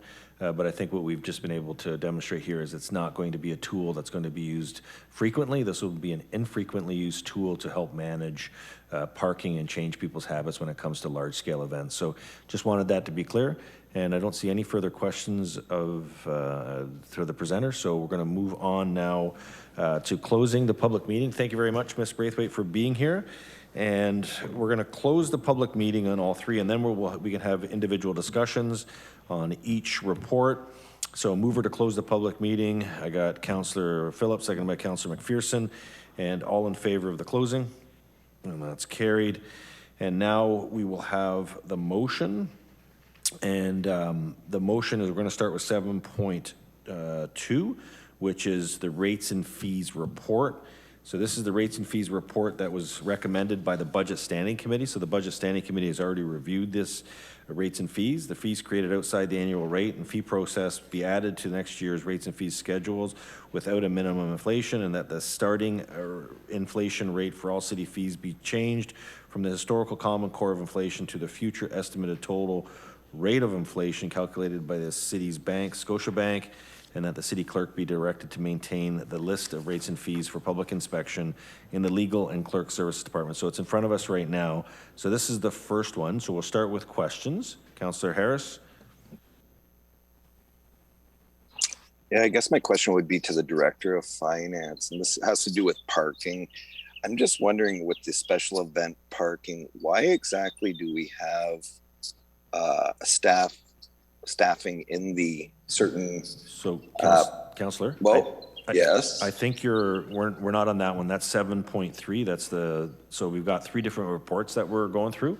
So the first one is just the rates and fees for 2023. So we're not doing the municipal event parking. That's 7.3. That's the next one. Okay. I guess it kind of goes hand in hand with, but okay, go ahead. Well, no, not really. We're just, we're going to do the rates and fees, and then we're going to go to that one. So that's a standalone one. So any questions on this one? So I know the budget chair has gone through this one. I don't see any questions. I will say that at the budget committee, I did speak against the tax and the water fee, the $5 fees that were being ascribed to both those. I didn't feel that those were appropriate. So I would like to make an amendment that those two either be removed or I'll just vote against that piece. But that's one area where I did not agree that there would be an additional fee added to the water and tax late fee notices of $5. So that's an amendment on the floor. Is Councillor Littleton, you're moving this because it's the budget item? Yeah, so I think maybe the Director of Finance can explain that just for viewers who might be watching. Thank you. Through the mayor to the councillor, the $5 fee that's being recommended for tax and water notices, that is for tax and water notices that we send out for when a tax or water account is not paid by the due date of the particular bill. When we looked at, we had brought this forward in 2022 and we had been asked to remove it, or it wasn't approved at the time, so we brought it back again in 2023. We have also looked at our comparator municipalities, and 5 of our 10 comparators do have this fee, and it does range from $5 for 3 of those comparators and $10 for 2 of those comparators. So staff do believe, using the model of a user pay, when we're sending out reminder notices, it is particular to those account holders that are receiving the reminder notices. So it is a reasonable fee to be recommending for council's consideration. Okay. So I don't want to make an amendment. I'm just going to ask for that to be voted on separately, the addition of the tax for the fee for both taxes and water, and I'll just vote against that separately. Any other comments to this one? Okay. So we'll start with the fee for the water and the tax one, we'll get that one through, and then we'll do the remainder of the motion, okay? Yeah, so just to confirm for the council coordinator that it's the late reminder fee for water and taxes. Yeah, $5. Perfect. So that would not be included in the rates and fees. Yes. Sorry, some clarification, Mr. Mayor. So if we vote yes, that means that you're taking the fees out, and if we vote no, the fees stay. I'll look to the clerk. And that is correct. That's the way it is written, that it would not be included. So you would vote yes if you do not want it to be included. Councillor Miller. No. Councillor McPherson. No. Councillor Littleton. No. Councillor Kushner. No. Councillor Harris. Yes. Councillor Garcia. No. Councillor Dodge. We're voting on number 2, right? Yes, the highlighted one. Yes. Councillor Phillips. Yes. Councillor Porter. No. Councillor Sorrento. Yes. Councillor Townsend. Yes. Councillor Williamson. Yes. Mayor Senzik. Yes.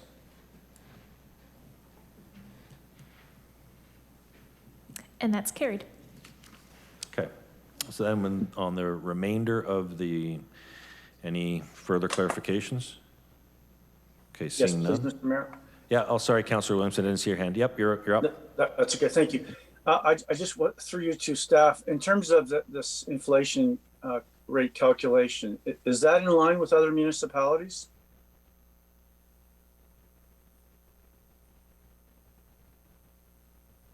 To the mayor, through the councillor, there isn't really a standard across municipalities what is used with regards to calculating the inflation rate for rates and fees.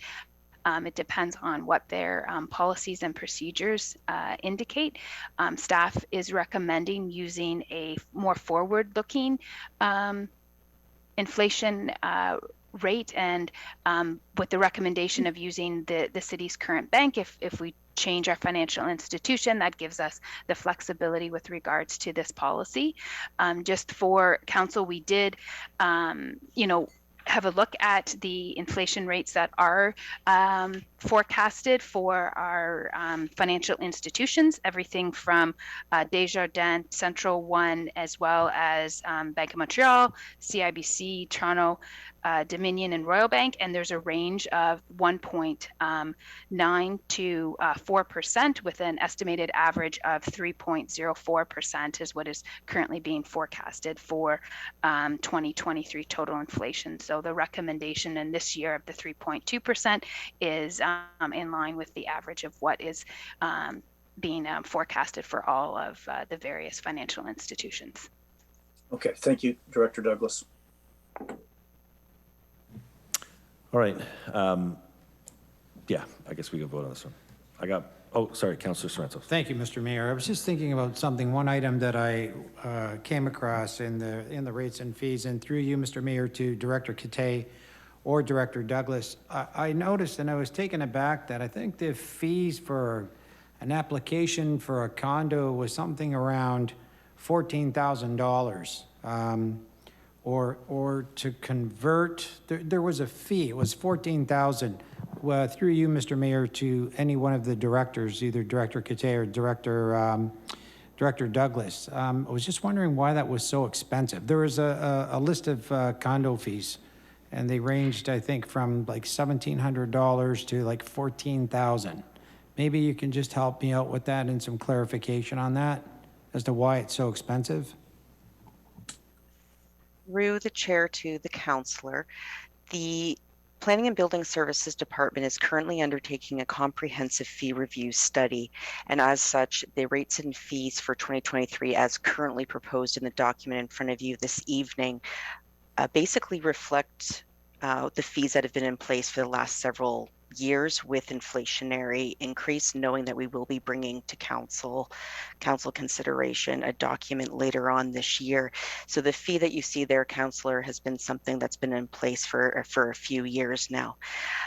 Where the misunderstanding may be is that we very seldomly do plan of condominiums, and we only do a plan of condominium when a site plan application has not been done.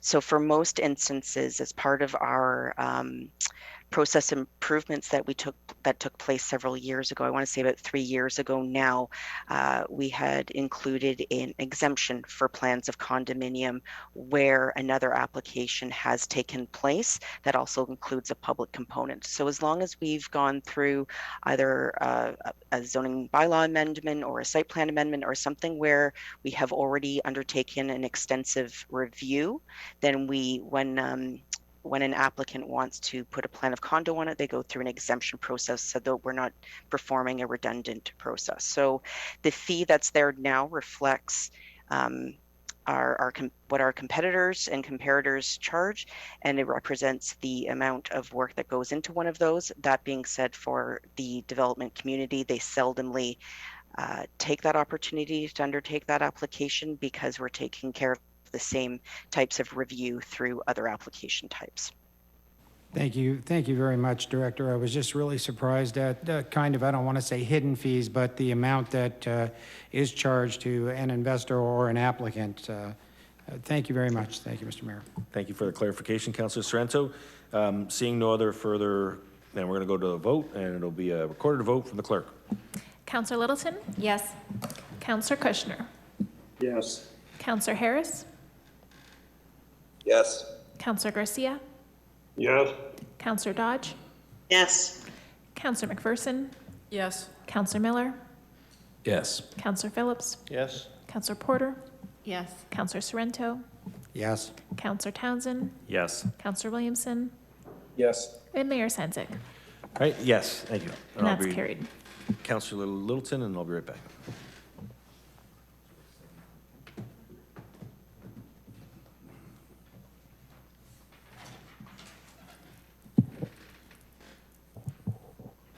Thank you, Mr. Mayor. We are now at item 7.3. Can I get a councillor to move the recommendation, the municipal special events parking and associated rates reports? Councillor Miller, I have a seconder. Councillor Sorrento, thank you. Okay. Does anyone have any questions or comments? Councillor McPherson. Through you to staff.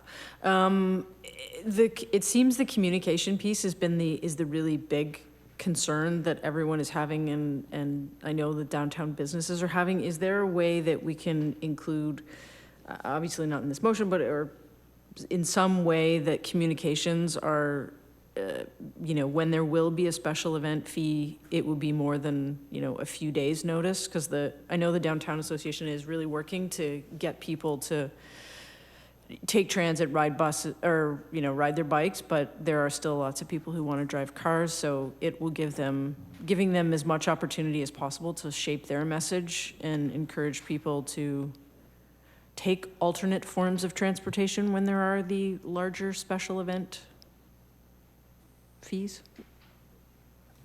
Thanks. That was it. Okay, the question, is that a question to the director? Would you like to hear? Sure, okay, yes, please. So I'll go to the Director of Finance, please. Thank you, through you, Madam Deputy Mayor. With regards to the communication, staff did come forward at the June 13th meeting to try and get the message out to some of them. I have noted the comments from the Downtown Business Association, and staff will work to ensure that we're improving our communication with the Downtown Business Association. Previously when we had the special events in place just for events at the Meridian Center and the First Performing Arts Center, when there was a function happening at the Partridge Hall, that was our procedure. Now if this moves forward after council's deliberation this evening, staff will revise our, internal procedures, and we will ensure that there is improved communication, and so that we can work with the Downtown Business Association, and so that they are providing, we're providing as much notice to them to provide to their business memberships. Councillor McPherson? Thank you. That's all? Yep. Okay, I have a list here, so I'm going to go to Councillor Harris next. I guess my question's more an operational question, and I guess it would be for the Director of Finance. I'm just wondering why, if we have parking pay and display machines, we actually have attendants in some of the parking lots for the special events collecting $5. Because I know for myself, I typically don't carry any cash, and I would think it would be a little bit easier just using a machine and putting a $5 ticket in your window. Through you, Madam Deputy Mayor, to the councillor, with regards to the special event charging at the various machines, some of the machines we need to upgrade their technology so that they have the functionality.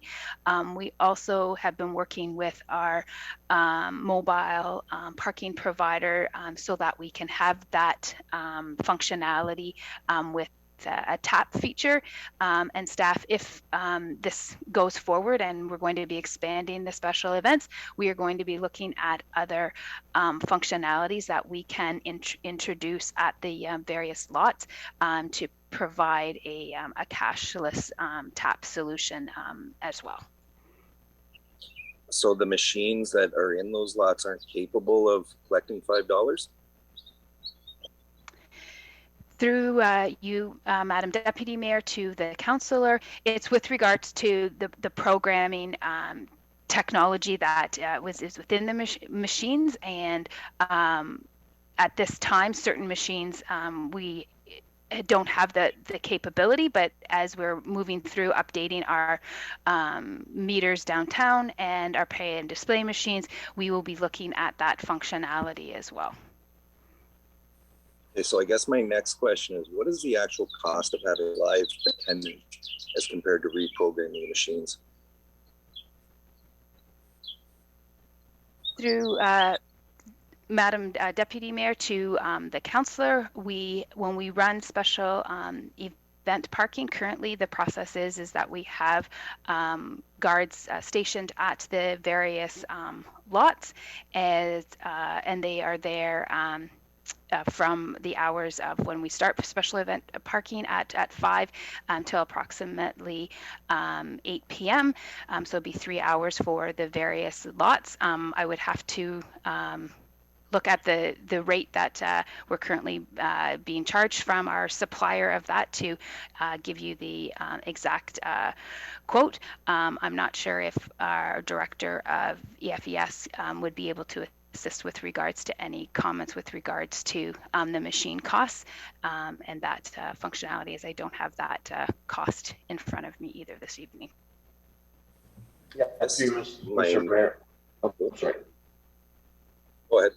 Through you, Mr. Mayor, yeah, the machines that we currently have in place do not have the functionality to be able to be reprogrammed to allow us to have flexible rates that we can charge if there's significant programming that goes into them that we just don't have that functionality in place. I don't have, it's something that we would have to get back to you with regards to what the cost to retrofit those machines are versus what we pay to have attendance at the various garages. I believe it's only at the 2 garages that we have the attendance for the events. And a couple parking lots like Garden Park parking lot, things like that. And I guess I would actually like to see some sort of report on how many lots we actually have attendance. What's the cost? What's the what kind of measures we have in place for slippage and that kind of stuff, and how we actually account for how much money is received. So I don't know if we can put that in as a direction, and maybe I don't know who would take the lead on it. Maybe the CAO, David Oakes. I don't know. I'm just going to ask the CAO, can we get a memo or something from staff about that? Through you, Madam Chair, we can certainly put a memo together with that. We did have in the Budget Standing Committee report a recommendation to do a full parking system review. We'll most likely bring that recommendation back in front of council in the next several months, which would do is exactly what has been requested amongst other things. Perfect, thank you. Thank you, Councillor Harris. Are you finished? I'm finished. Okay, thank you. Councillor Garcia. Thank you, Madam Chair. I had a number of questions that I submitted earlier to Ms. Reed, and she replied and answered them. But I have a couple of more questions through you to the Director of Finance, I guess. One of them is, in response to Ms. Braithwaite, we said that there's a couple of municipalities that include the parking fee and the ticket price, but I'm wondering, do we know if any other municipalities charge dynamic pricing and charge as much as $20 for event parking?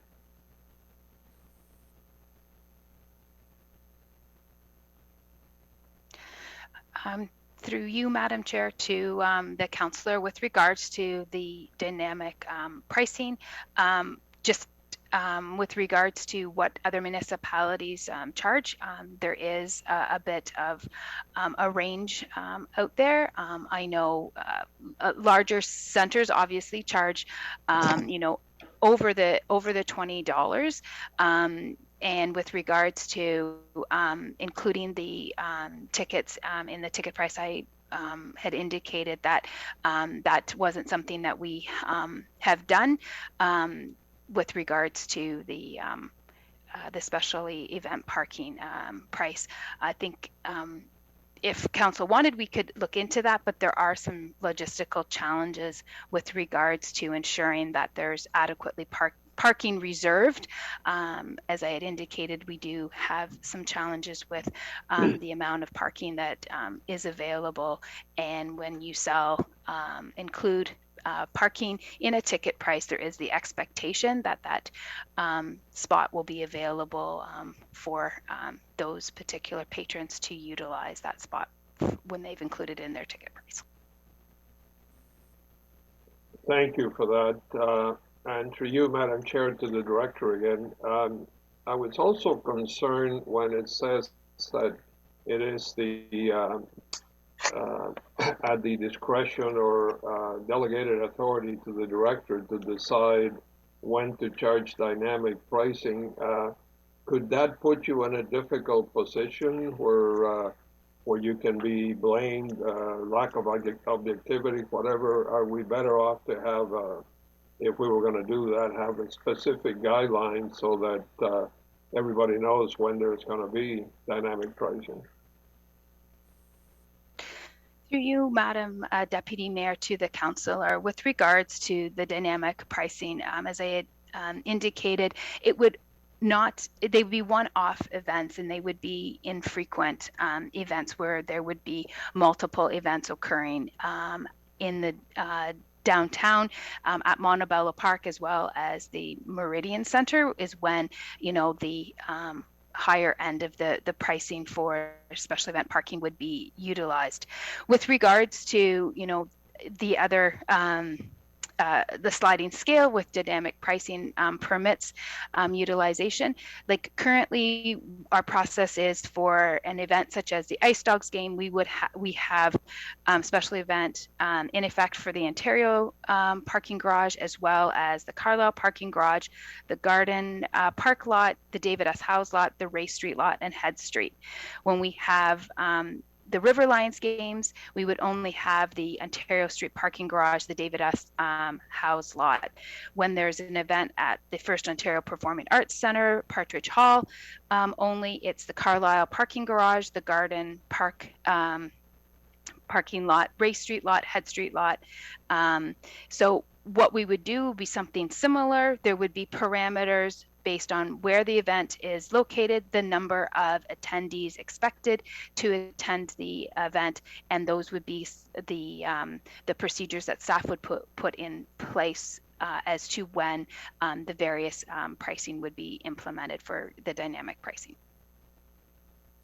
Okay, thank you for that detailed explanation. Madam Chair, I'm, I'm just concerned that our businesses downtown are just in recovering from a lengthy pandemic. So I would like to make an amendment when appropriate that at least for the remainder of this year, we keep the event fee at the $5.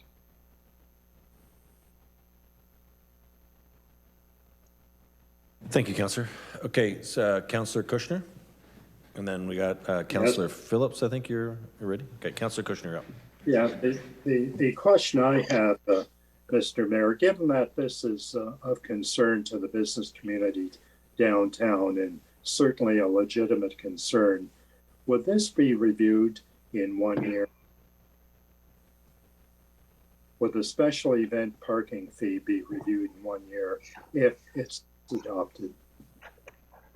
Through you, Mr. Mayor, to the councillor, yes, staff would be bringing back information at the end of the year as we bring back our reserve positions, and we would indicate the amount that was collected and the cost of the special event parking, and so that if council wanted to look at the special event parking and this dynamic pricing model and its success and whether or not they wanted to make changes, then they could do it at that time, but that would be a reasonable expectation. Okay, and my next question is, why was this not considered to be a phased-in period? For example, go from $5 to $10 and then to $20 a year after 1 year review. So, Councillor, if I can, just be reminded that this isn't it's a dynamic pricing. So right. The $5 will stay for 90% of the events, and there may be $20 for major events. It could be $10. It's depending on what the staff decides. So it's not scaling up to 20. 20 is the max for a large scale event that would happen maybe once or twice a year. Okay, the impact on the business community would still be quite significant for that 1 or 2 events. So my question is, as one of the other councillors has indicated, we don't have guidelines, do we, for staff to make an interpretation? So perhaps they could start off with a maximum fee of $10 for 2023. Give staff more guidance. Okay. Would that work? No, that's something that I think we could put on the table. Okay, So I'd like to put that on the table then. Okay, so we've got both yourself and Councillor Garcia. They're going to look for some modifications. Let's continue to go through the speakers list, and we'll get to Councillor Phillips. Thank you, Mr. Mayor. To Ms. Douglas, the mayor might have answered this already, but based on your research, how often would you see the maximum be applied in a year, based on past history? Through the mayor to the councillor, it would be very infrequent. I would estimate that 90% of the special event parking would be at the $5 current rate, and that the other 10% of the time we would see something in the dynamic pricing range. And what would determine, like, in time, and I like Councillor Kushner's amendment, but in time, what would determine whether, when you go from $10 to $20, for example? Have you decided on what that scale would be? Through the mayor to the councillor, we would be looking at implementing the higher end of $20 when there would be an event at both a ticketed event at both Montebello Park and at the Meridian Center, because that would bring approximately 20,000 ticket holders into the downtown, and that would be when we would be using the higher end, and then it would be a scale from then comparing to what we currently have now, and then that we would determine the other, the $5, the $10, or the $20 based on that. So you'd base it on expected attendance then as to how much the fee would be? That's through you, Mr. Mayor, to the councillor. That's correct. and being on the Grape and Wine Festival Board, I'm very pleased to hear that it's not going to apply to us. Thank you. Thank you, Councillor Phillips. Councillor Townsend? I guess my question, thank you, Mr. Mayor, through you, is just, will those days be communicated? I know it's difficult to, foresee that because you have concerts coming to Meridian Center, kind of, different dates and whatnot. But will this be communicated to the public by staff so that they know when local residents come downtown, they're not shocked by the $20 fee?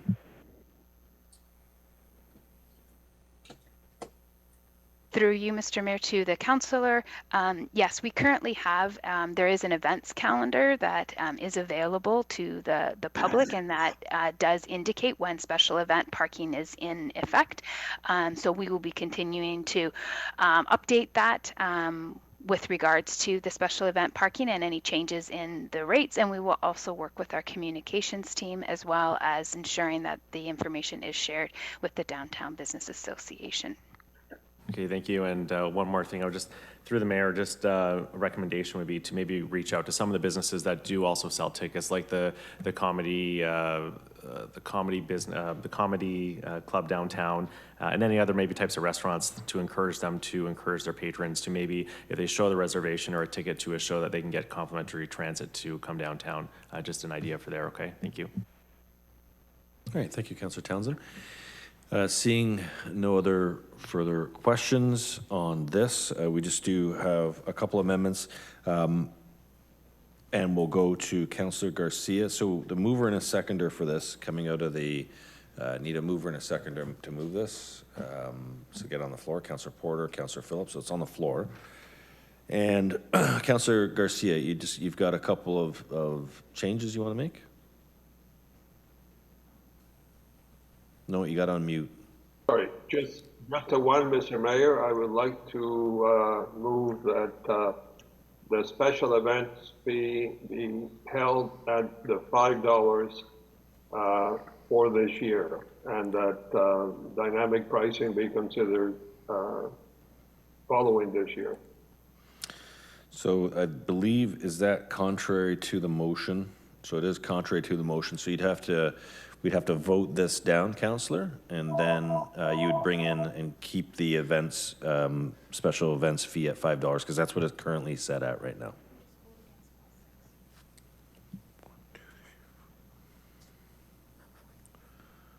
And yeah, Councillor, we can vote against clause 6, and that would keep it at $5. So we don't have to make an amendment. If councillors want to vote against clause number 6, then that would keep it at $5. Okay. Thank you, Councillor. Councillor Kushner? Yes, so my amendment, Mr. Mayor, would be to have the range from 5 to a maximum of $10. Okay, 5 to a maximum of 10. So it's an amendment to the amount. And that is, I'm looking to the mover and a seconder. I don't believe it is friendly. If it is friendly, we can let it stand on the floor. Councillor Porter? If not, then we'll just vote on it as an amendment. Would that start in 2021? That would be. It would start immediately. So it would start with this upcoming weekend. It'd be friendly if it went up to 20 next year. Then there'd be some notice and consultation. If Councillor Garcia would, Councillor Kushner, if you would consider the implementation for this year to be 10, and then it provides some time for the $20 next year? Yeah, the question I have to staff is, can we make that type of decision for a new council? Actually, we're doing it now anyway, Councillor, in terms of whatever we approve today under the rates and fees, that would be binding for the next term of council. So the answer would be yes. Okay, I would change that a bit in that the $20 fee be considered after 1 year. For the 2023 rates and fees? Yes. Right. Okay. So leave that portion there, and Correct. then the one above, we just be doing this year a $10. Yes. That would be friendly to me. Who's the seconder on this one? Councillor Phillips. You're the seconder on it? Yeah. Okay. So in clause 6, the maximum goes to $10 as directed by Councillor Kushner. The rates and fees will be set at 20, and it will be reported back to council as to the effectiveness of the rates and fees changes. In addition, guidance, and so that's what we've heard, guidance. So better clarification around guidance would be coming forward as well. Councillor Kushner, I believe you asked for that as well? Yes, I did. Thank you, Mr. Mayor. Okay. All right, so I don't think any motions are being pulled out separately. I'm seeing everything being left Mr. in. Mayor, some clarification, please. Yep. I'm trying to understand what you decided regarding my motion. So you're saying we would have to vote that clause 6 down? Yes, if you want to keep it at 5, you have to vote clause 6 down. And you can, if you want to do split the motion and pull that one out now, Councillor, you can do that, and we can vote on that one. You'd like to do that? I'd like to split that out so that we keep it at $5, please. Okay, so the only way it would be kept at 5 is if we defeat this first vote, and the vote is going to be highlighted, and then we know what we're voting on. And so it's that one right there. Thank you to the council coordinator. And so that one is the one we're voting on right now. And I'll look to the clerk to call a question. So this is on clause 6 for the 2022 rates and fees to a maximum of $10. Councillor Garcia. Yes. Yes, meaning that we vote, sorry, I'm confused now. Yes means you're in favor of the motion. You'll be voting this down, so it'd be no. Oh, so I'm saying no, yes. We're going to count that as a no. Councillor Dodge. Yes. Councillor Harris. Yes. Councillor Kushner. Yes. Councillor Miller. Yes. Councillor Porter. Yes. Councillor Sorrento. Yes. Councillor Williamson. Yes. Councillor Townsend. Yes. Councillor Phillips. Yes. Councillor McPherson. Yes. Councillor Littleton. Yes. Mayor Senzik. Yes. And that's carried. Okay. And for the remainder of the motion, we'll do that.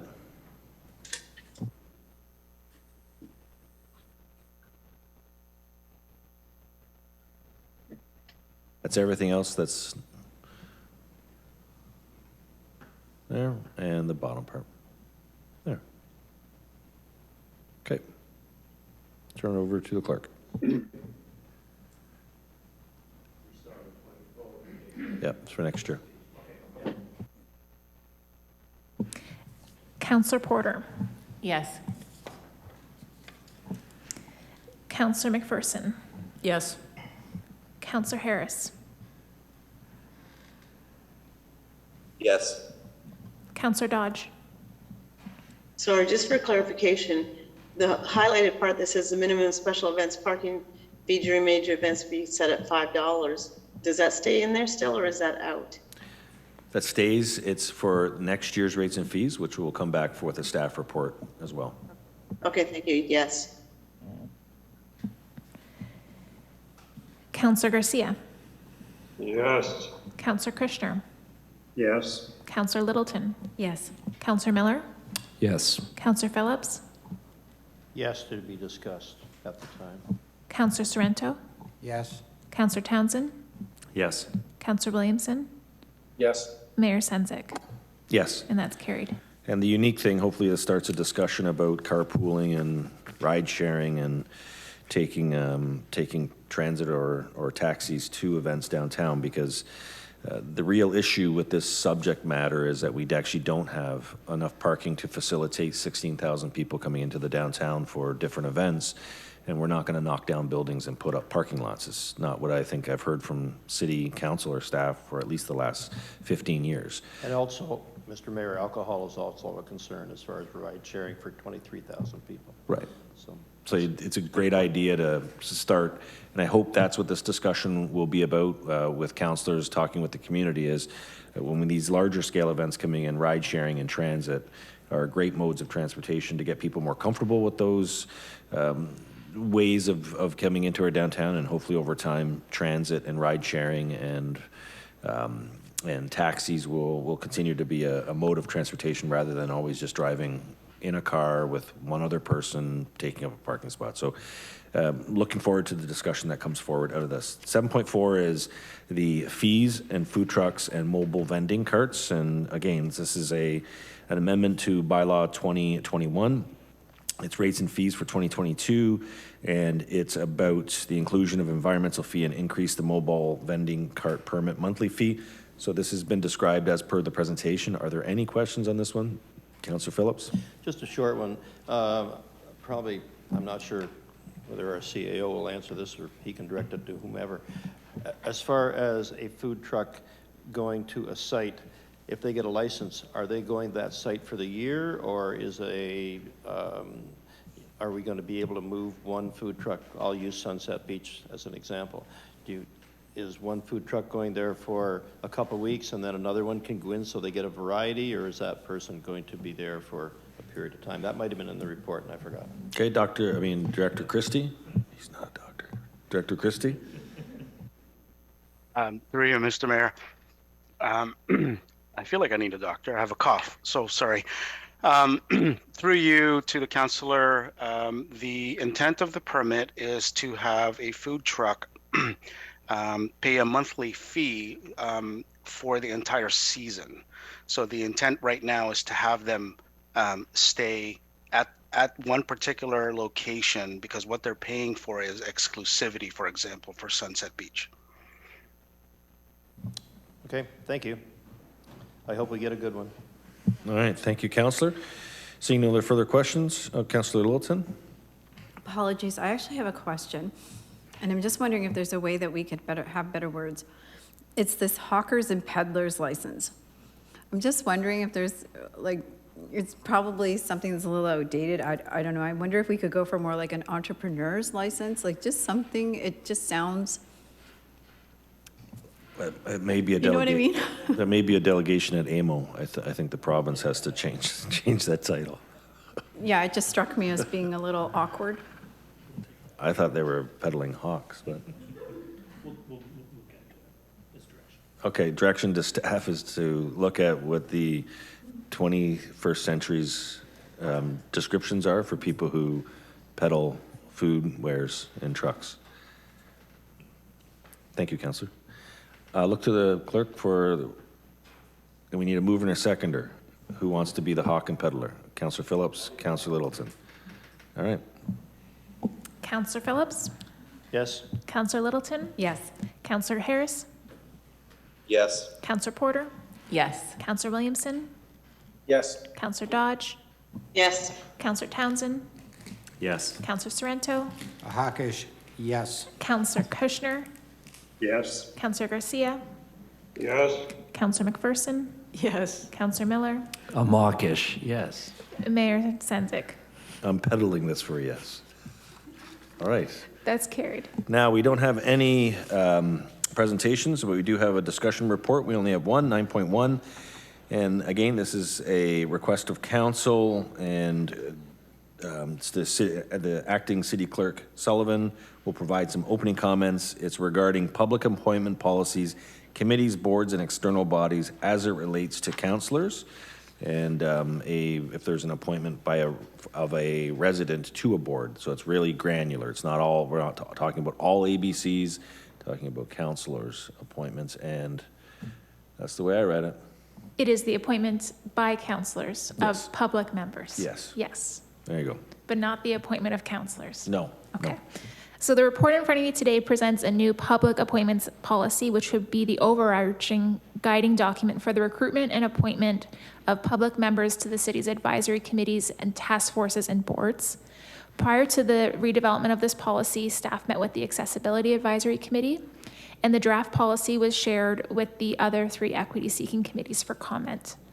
This policy builds upon improvements we've implemented over the past 4 years and includes a more comprehensive approach to determine eligibility and evaluate applications, including incorporating both qualifications in terms of skills and experience, as well as selection objectives intended to create bodies with diverse representation. The draft also provides, the report also provides a draft sample of application and evaluation forms that could be used for advisory committees and task forces. It is similar to what we use today, however, it is quite expanded. These are not for approval by council. We're just providing them for reference only. Staff regularly make updates to these documents to incorporate feedback from the community, changes in language and terminology, and adjust any specific requirements we may be seeking for recruitment. If the policy is approved, our next steps will be to review the existing committee structure and the terms of reference for each advisory committee and task force. As part of this, we'll be looking to identify an appropriate nominating panel for each body. We'll then report back at the start of the next term of council. And after that, staff will begin the recruitment process for the 2022 to 2026 term of council. All right, thank you very much, Ms. Sullivan. And any questions of staff? I want to thank council, the staff for putting this together. There has been a lot of work being done trying to make sure that we have balanced and committees that are reflective of our community as well. And I think this is a step in that direction. Councillor Garcia, I guess you have a question? Yes, Mr. Mayor, through you to the clerk, just one question. Thank you for that, all that work. When you say that vacancies that occur within the last 6 months of the term will not be filled, which makes sense, but will there be a probation, or would you have the authority to override that if that vacancy will affect quorum? So through the chair, in accordance with our simplified procedures for advisory committees and task forces, vacancies do not count towards quorum. The only reason I could foresee stepping into the last 6 months would be if there's so many vacancies that it actually impacts the functioning of the advisory committee or task force. But otherwise, our simplified procedures, knowing that we are dealing with volunteers and there's a greater amount of turnover, we do adjust for that in our simplified procedures. I'm sorry, but couldn't you have a situation where you have a committee with 5 people, let's say, and one resigns or leaves, and then you need, if you have 4 left, you actually need 3 for quorum, or? That is correct. So we would consider that in that situation, we would consider that the committee has a composition of 4 members, and quorum would be 3. Okay, thank you. Thank you, Councillor. Councillor Williamson. Thank you, Mr. Mayor. Through to the acting clerk. Does our policy reflect what other municipalities are doing? This isn't a deviation in any way from what other municipalities do to select members of the public to their boards and committees, agencies. So through the chair, I would not say that this is reflective of the average municipality. I would say it is above and beyond that. This is more similar to what leaders are doing in places like Toronto, Mississauga, Guelph, Markham, and Ottawa. Oh, very glad to hear that. Thank you. Thank you, Councillor. Okay, Councillor Porter, and then go to the vote. Thank you, Mr. Mayor. Through you to the clerk, this is really excellent and what I envisioned. My only question relates to conflict of interest. I know in some municipalities they exclude family members from sitting on boards and committees, but in your case, or in this case, this needs to be disclosed in the application process, and then it would be up to the committee. Can you walk us through how would you determine if something's really a conflict of interest or not? Through the chair, so as we've proposed it in the appointment process, it is requesting that applicants declare any known conflicts ahead of time. So it really does come down to it allows the committee and council, when they're making those appointments, to decide, is this relationship or is the conflict a barrier from them being a fulsome contributor to that advisory committee or board? It isn't in many situations, but in sometimes it could. So it allows kind of council to be nimble to respond to the specific conflicts that are coming forward and the appointment. Okay, thank you very much. I guess I do have one more question. In the first part, it says that people must be a Canadian citizen, yet despite that, people who aren't citizens but reside in St. Catharines, who are also eligible to be members of advisory committees and task forces. Would this, like, let's say somebody who is a refugee or an landed immigrant wanted to sit on an advisory committee, would that depend on the terms of reference of each specific advisory committee, or would we allow people without maybe a certain type of immigration status to sit on committees? So through the chair, where that language comes from is through the Municipal Act. So how we've made the divide in the policy is on whether or not the body they're being appointed to is advisory, or if they have like a delegated authority to make decisions. So if they're being appointed to a board that will make decisions on behalf of basically an extension of council, then they would need to satisfy the same eligibility requirements as currently, which is you need to be eligible to be a member of council. However, knowing that our advisory committees are a really important tool to reach our community and for council to hear from the community, there's no need to be as restrictive, and we thought we can open that up. So they would be eligible to sit on task forces and advisory committees, which is also a really great way to start their experience with municipal government. Okay, that's excellent. I'm really impressed with this report. Thank you. Thank you, Councillor. Councillor Townsend and Councillor Miller. Thank you, Mr. Mayor. Through you to our, I guess, our clerk. My question, I'm just concerned with the language around 2.5 and 2.7, more specifically in 2.5, where it says council may remove any member of a committee, task force, or local board at any time and for any reason. Could we be more specific that a reason has to, I mean, it says for any reason. It's just, obviously it's in regards to maybe behavioral. It just seems a little bit vague, the any reason. So through the chair, it is reflective of what council's current authority is with advisory committees. You have that authority now. We always say you do not know exactly what situation's going to come up. And I would be hesitant to put something in this policy that would restrict council's authority to ensure that the appropriate people are sitting on boards that are contributing to the benefit of the municipality. Thank you. Councillor Miller. Yeah, I just wanted to say thanks definitely to the clerk's office and staff for working on this, and also to the equity committees. I think when this council established those 4 years ago, these were the types of things we were hoping they could provide some lived experience and insight in, and I really think this can make a big difference. So thank you to all those who are on those committees. As Councillor Report said, this is quite excellent, so thank you. Well said, Councillor, and I'll look to the clerk to call the question. Councillor Porter? Yes. Councillor Kushner? Yes. Councillor Phillips? Yes. Councillor Miller? Yes. Councillor Sorrento? Yes. Councillor Williamson? Yes. Councillor Townsend? Yes. Councillor McPherson? Yes. Councillor Littleton? Yes. Councillor Harris? Yes, and I think we need a mover and a seconder. I was distracted by the report on that. Ah, that's okay. I think Councillor Porter was the one who brought this issue forward. Councillor Miller seconded it. Councillor Garcia? Yes. Councillor Dodge?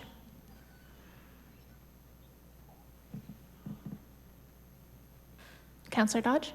I'm sorry, yes? And Mayor Senzik? Yes. And that's carried.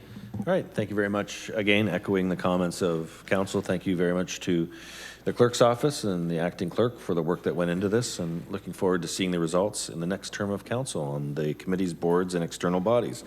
Okay, so we have motions, and first one is 10.1. It's on the screen to give a very brief preamble. I'll ask Councillor Porter, who's bringing this forward, and there is a request to staff to pursue funding opportunities. So Councillor Porter. Thank you, Mr. Mayor. It is on the screen. I grappled with how to word this because I wanted to make it really big, and then I talked to staff, and they wanted also to make it achievable. And my major focus was to have us as a municipality or through our utility to look at green energy, green technologies, and I was also really interested in district energy, and I was afraid to bring a big motion on that because I didn't think that I would get any buy-in. And then I ended up talking to our CAO, who said, I tried to bring that forward 10 years ago with the building of the Meridian Center and with the Performing Arts Center, when we could have had a district energy area in the downtown, which could have supported future growth. And I died inside when I heard that because I didn't even I was even afraid to bring this forward. It was like, oh, everybody's gonna shoot this down. It seems like it's too big. So really this is about wanting us to not miss opportunities. I don't know how else to word this, but sometimes I guess when we look at projects like green or district energy, for example, the numbers financially might not work immediately, but I think that we need to be measuring these initiatives, taking some risks. And if we had something like a district energy area in the downtown, it's something that the new condos could have taken advantage of. We could have been part of the Electra initiative that they just presented at one of the last meetings, where they're doing a pilot project on district energy. And so this is really about using work that's going to be done anyway, the Conservation and Demand Management Plan, which is going to be reviewed in 2024, and having this, whatever the staff come up with, whether it's the same consultant or another consultant at the same time, do feasibility studies on new technologies. So when we're doing this work, we actually identify projects that can and should get done, and then we plan for them at the same time. Thank you. Thank you, Councillor. Any comments on this motion? Councillor Phillips. Thank you, Mr. Mayor. I strongly support this. After the conference that you and I attended and heard about the climate change projects and the impact that climate change is having on the Great Lakes, this is something, anything that we can get will be greatly appreciated, and we can't do it fast enough, that's for sure. Thank you. Well said, Councillor. Okay, with that, I'll look to the clerk to call a question. Councillor Porter? Yes. Seconder. Is it Miller time? Yes. Okay, Councillor Miller. Councillor Miller? Yes. Councillor McPherson? Yes. Councillor Kushner? Yes. Councillor Harris? Yes. Councillor Dodge? Yes. Councillor Garcia? Yes. Councillor Littleton? Yes. Councillor Phillips? Yes. Councillor Sorrento? Yes. Councillor Townsend? Yes. Councillor Williamson? Yes. And Mayor Sendzik? Yes. And that's carried. Okay, Councillor Porter, you're back up. This is for the amendment that you'd like to make to the effective start date. Yes, thank you. So Councillor Littleton and I we're pushing the municipal accommodations tax, and to staff's credit, we had to do a lot of work around Airbnbs to make sure they were licensed and included before implementing something like this. And we wanted it ahead of the Canada Summer Games. To staff's credit, they did that, but it honestly didn't leave a lot of time for our local hotels to implement it, and we kind of hit them with it right before the Canada Summer Games in a busy season. So there has been a request to defer to January, but just in talking through this and with an election coming up and wanting to make sure that this gets implemented, I think a fair date to push this forward is to October 1st. It passes the busy season, and from what I understand of the municipal accommodations tax, we can't use it until we collect it for a year, and we do have some future events coming up. So we don't want to wait too long to start collecting this, and I think October 1st is a reasonable time. It's the start of a fiscal quarter, and I'm hoping that my colleagues will accommodate this request from the hotel owners. Thank you. Thank you, Councillor. Need a seconder on this, Councillor Phillips. Okay, so it's an amendment to the effective start date. I got Councillor Garcia. Thank you, Mr. Mayor. I just want to say that I certainly was concerned about that that effective date, and I raised some concerns when this came up about how difficult would it be to implement. So I have read the letter from the hoteliers, and I think they make a good point that they have to set up different software and systems and so on, and it takes time. I certainly support deferring it, and October 1st might be okay. I would like to ask through you 2 questions of the Director of Economic Development. Number 1, is the bylaw written in such a way that it will definitely not affect contracts that were already pre-written and guaranteed for somebody to stay at a certain hotel, for example, at a date after this is implemented?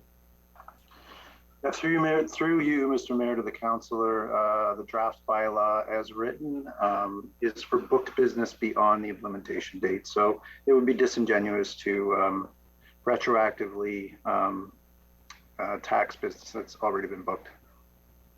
Okay, thank you for that. And through you, Mr. Mayor, to the director, in your opinion, would October 1st, which is August, September, so it's 2 months later, would that give the hotels enough time, in your opinion?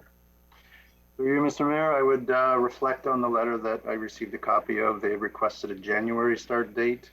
I haven't heard otherwise that an earlier start date would be amenable.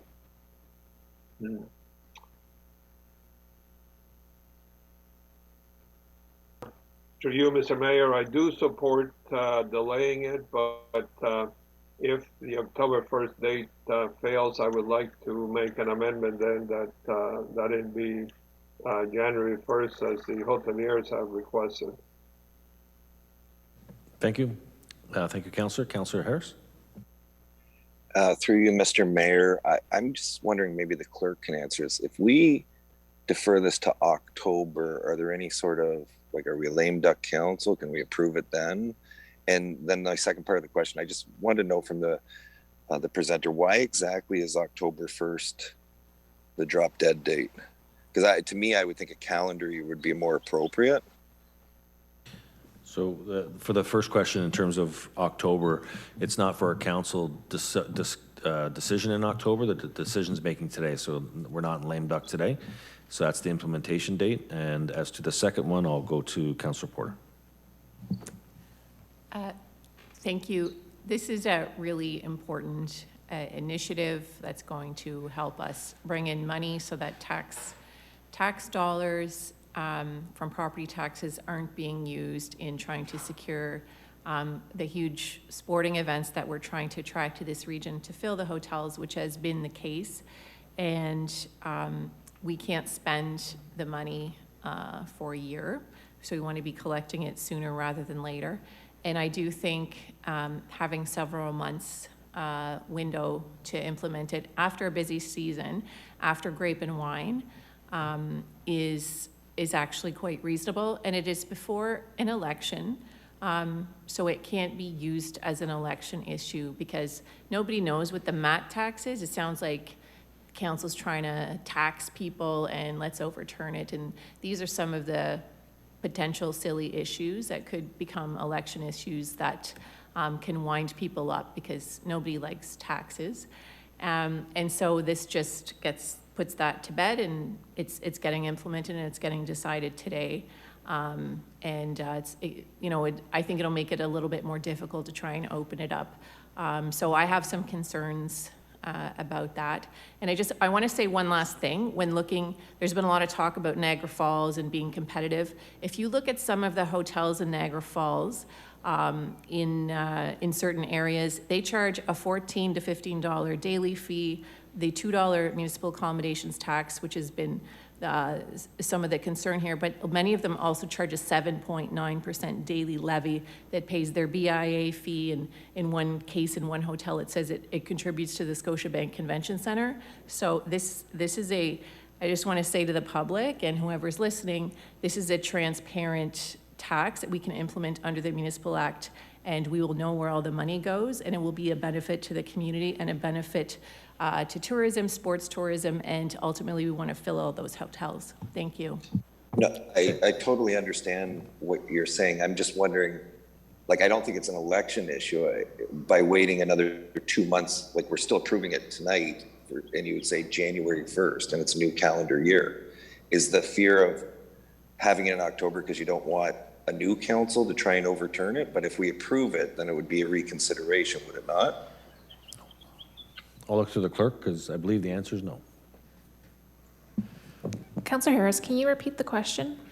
Well, I understand what Councillor Porter's saying. I'm just, like, I don't really see it as an election issue. All we're doing is saying January 1st. And to my thinking, starting a fresh calendar year gives all the hotels chance to implement all their software and let everybody know what they're about to do. So I don't know why there's pushback for October 1st. I don't think it would be an election issue. Like, me personally, I'm not sure what the fear is. Can I respond to this? Sure, you can respond to it. I can hear you whispering. This is a technical question. It's about the reconsideration. The new term of council can make any choice they decide. If they want to overturn a bylaw, it's not a reconsideration. That is correct. The new term of council is not held to any decisions of this term of council. There you go. Okay, so then my next question is, if we vote on this and we vote this down, can we actually vote in principle that it will come into, like, do we have to vote down the October 1st and then put a new motion on the floor for January 1st? So through the chair, if today you were to vote on a motion that the bylaw will be effective October 1st or January 1st, staff will prepare a bylaw with that effective date. No, my question's more an operational type thing. If we vote this clause down, then we put a new motion on with January 1st. Correct. Okay, thank you. Councillor Kushner? Thank you, Mr. Mayor. I agree with Councillor Harris that there's no reason to be concerned about this because it's an election year. I think we have to do what's right. And in my opinion, the hotel industry has come through a very difficult period with COVID, as all the service industries. And I would think to give them an extra 2 months from October the 1st to January the 1st would be the proper procedure. And therefore, I would support the suggestion by Councillor Harris. Thank you. Okay. Councillor Littleton? Respectfully, I think it could very well. I think Councillor Porter's concerns are well-founded. I think respectfully, some people who have already put their names forward are already talking about pushing the date back as it is. I think that we had the discussion about this. The municipal accommodation tax is going to be a valid tax to create more incentives actually for our tourism partners. That's what the money is going to go towards. So any arguments about, you know, tourism industry has been hurt, hoteliers have been hurt, are valid, but this is going to help them. This tax, people think in our community that this is a tax that's going to be put on the tax bill. No, it's an accommodation tax for folks that are coming here. And I think we've already discussed that it is paid all over the province. This is a a thing people are familiar with. I know I recently went to London. I put it on social media. I paid $9.47 or whatever it was in a mat tax. It's just the way it is. I think that we have heard the hoteliers. This amendment that Councillor Porter has brought forward is that middle ground to try and help them get their systems in order, although I cannot understand how in this day and age pushing a button takes 3 months, but maybe it does. So there we go, October 1st, let's move on with this. And for those people who are running again, let's not put any pressure on anyone running that they might have to make, repeal this. Thank you. Okay, so we've had... Mr. Mayor, clarification, please. Okay, if it's an opinion or anything like that, then I'm gonna cut you off. No, just clarification from the clerk. I'm trying to understand. Since I brought up first the fact that we should stick with the January 1st that the hoteliers have asked for, would that not be an amendment that we would vote on first before the October 1st? No, because you didn't, the motion being brought forward from Councillor Porter was October 1st. You would then try and change the motion, which you're not allowed to do because the mover of the motion has established October 1st as the date. So if that's defeated, Councillor, then you could put another date on the floor. Okay, thank you. Okay, I'll look to the question. I'll look to the clerk to call the question. Mr. Mayor, just a clarification. So if this does get defeated, then another motion comes on to January next year. Councillor Littleton. Can I suggest we just vote on the October 1st first, like break it into two separate things? That's what we're voting on right now, October 1st. Okay, just October 1st. That's it. Councillor Littleton. Yes. Councillor Porter. Yes. Councillor Sorrento. No. Councillor Miller. No. Councillor Kushner. No. Councillor Garcia. No. Councillor Dodge. No. Councillor Harris. No. Councillor McPherson. Yes. Councillor Phillips. No. Councillor Sorrento. Oh, sorry, you said you. Councillor Townsend. No. Councillor Williamson. No. Mayor Senzik. Yes. And that's lost. Okay, so Councillor Garcia, you had the floor. You want to move it to another date? Yes, Mr. Mayor, I would just like to move it to the date that the hoteliers requested, which, as Councillor Harris said, I don't think is a huge deal. It's only a couple of months and it coincides with most people's fiscal year. So to January 1st, 2023. Okay. So Okay. just on that motion, there's no comment in terms of, there's nothing else being changed, it's just the date. Can Okay, I look to just the, clarification then? So this would mean none of the money from this could be spent to help the tourism industry till 2024? correct. So maybe a point of clarification there. So when we pitched the MAT to council, we explained that our intent here was to create a new destination marketing organization. In creating that organization, we estimated what a budget could be to carry that organization. The opinion is that we need a full year of collection to establish that budget, hence the need to carry an entire year. Look, the bylaw could allow for, we could start rolling funding towards marketing or events halfway through a year. It's really dependent upon what the outcome of that DMO discussion with the town of Lincoln is and whether we join and have a concerted effort. So funding could roll mid-year, funding could roll mid-quarter. It's really up to staff to go back and determine a best path forward in the bylaw that we bring back to council.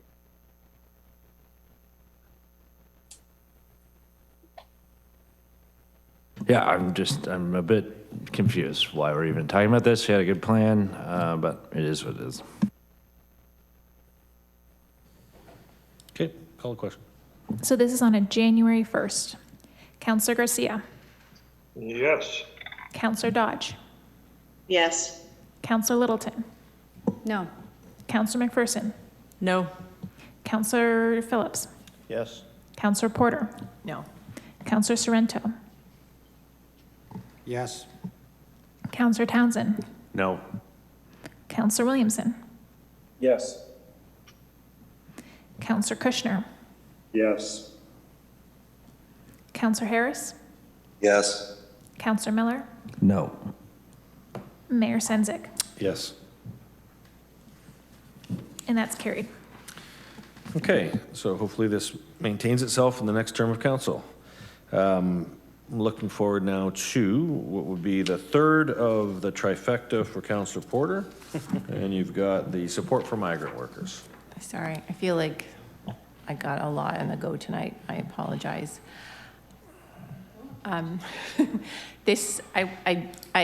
want to thank my colleagues for allowing this to go on the floor because we tendered our active transportation master plan recently, and a consultant has been hired and is going to start work imminently. And then at the night of the last council meeting, Furman Sanchez Soto, who worked on a farm at 7th Street, as everybody's probably well aware right now, got hit by a car walking on the side of the road with his two friends. One of them had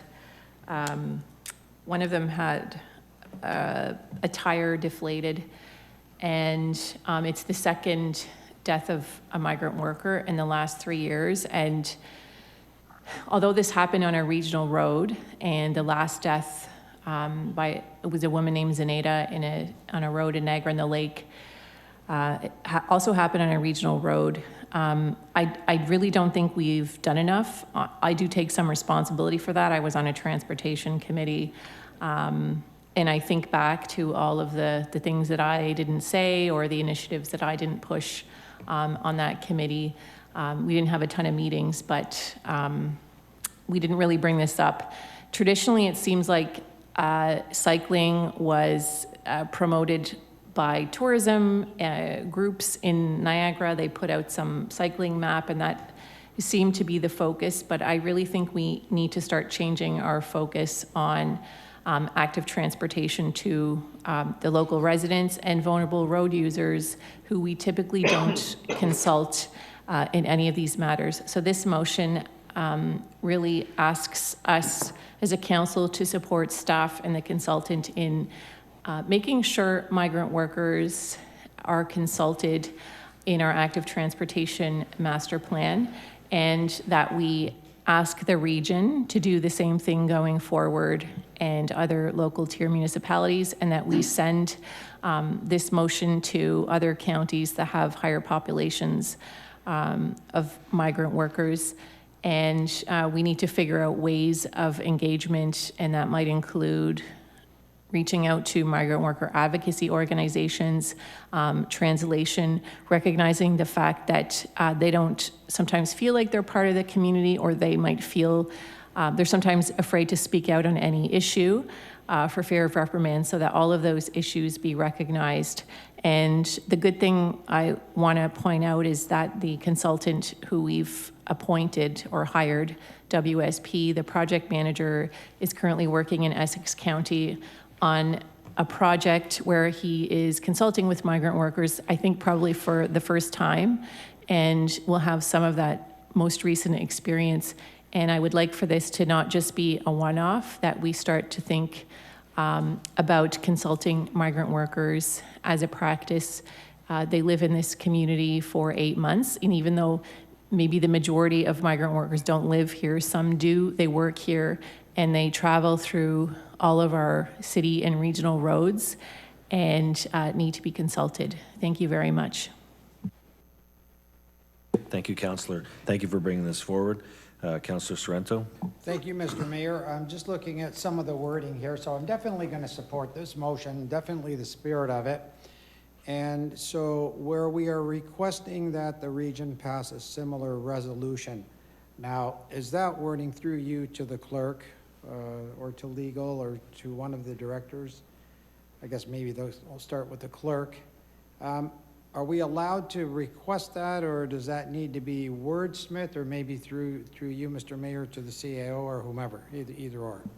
Through the chair, we regularly receive motions from other municipalities, whatever they've recommended, and they request that we endorse it. We have an option to endorse, receive, pass our own motion.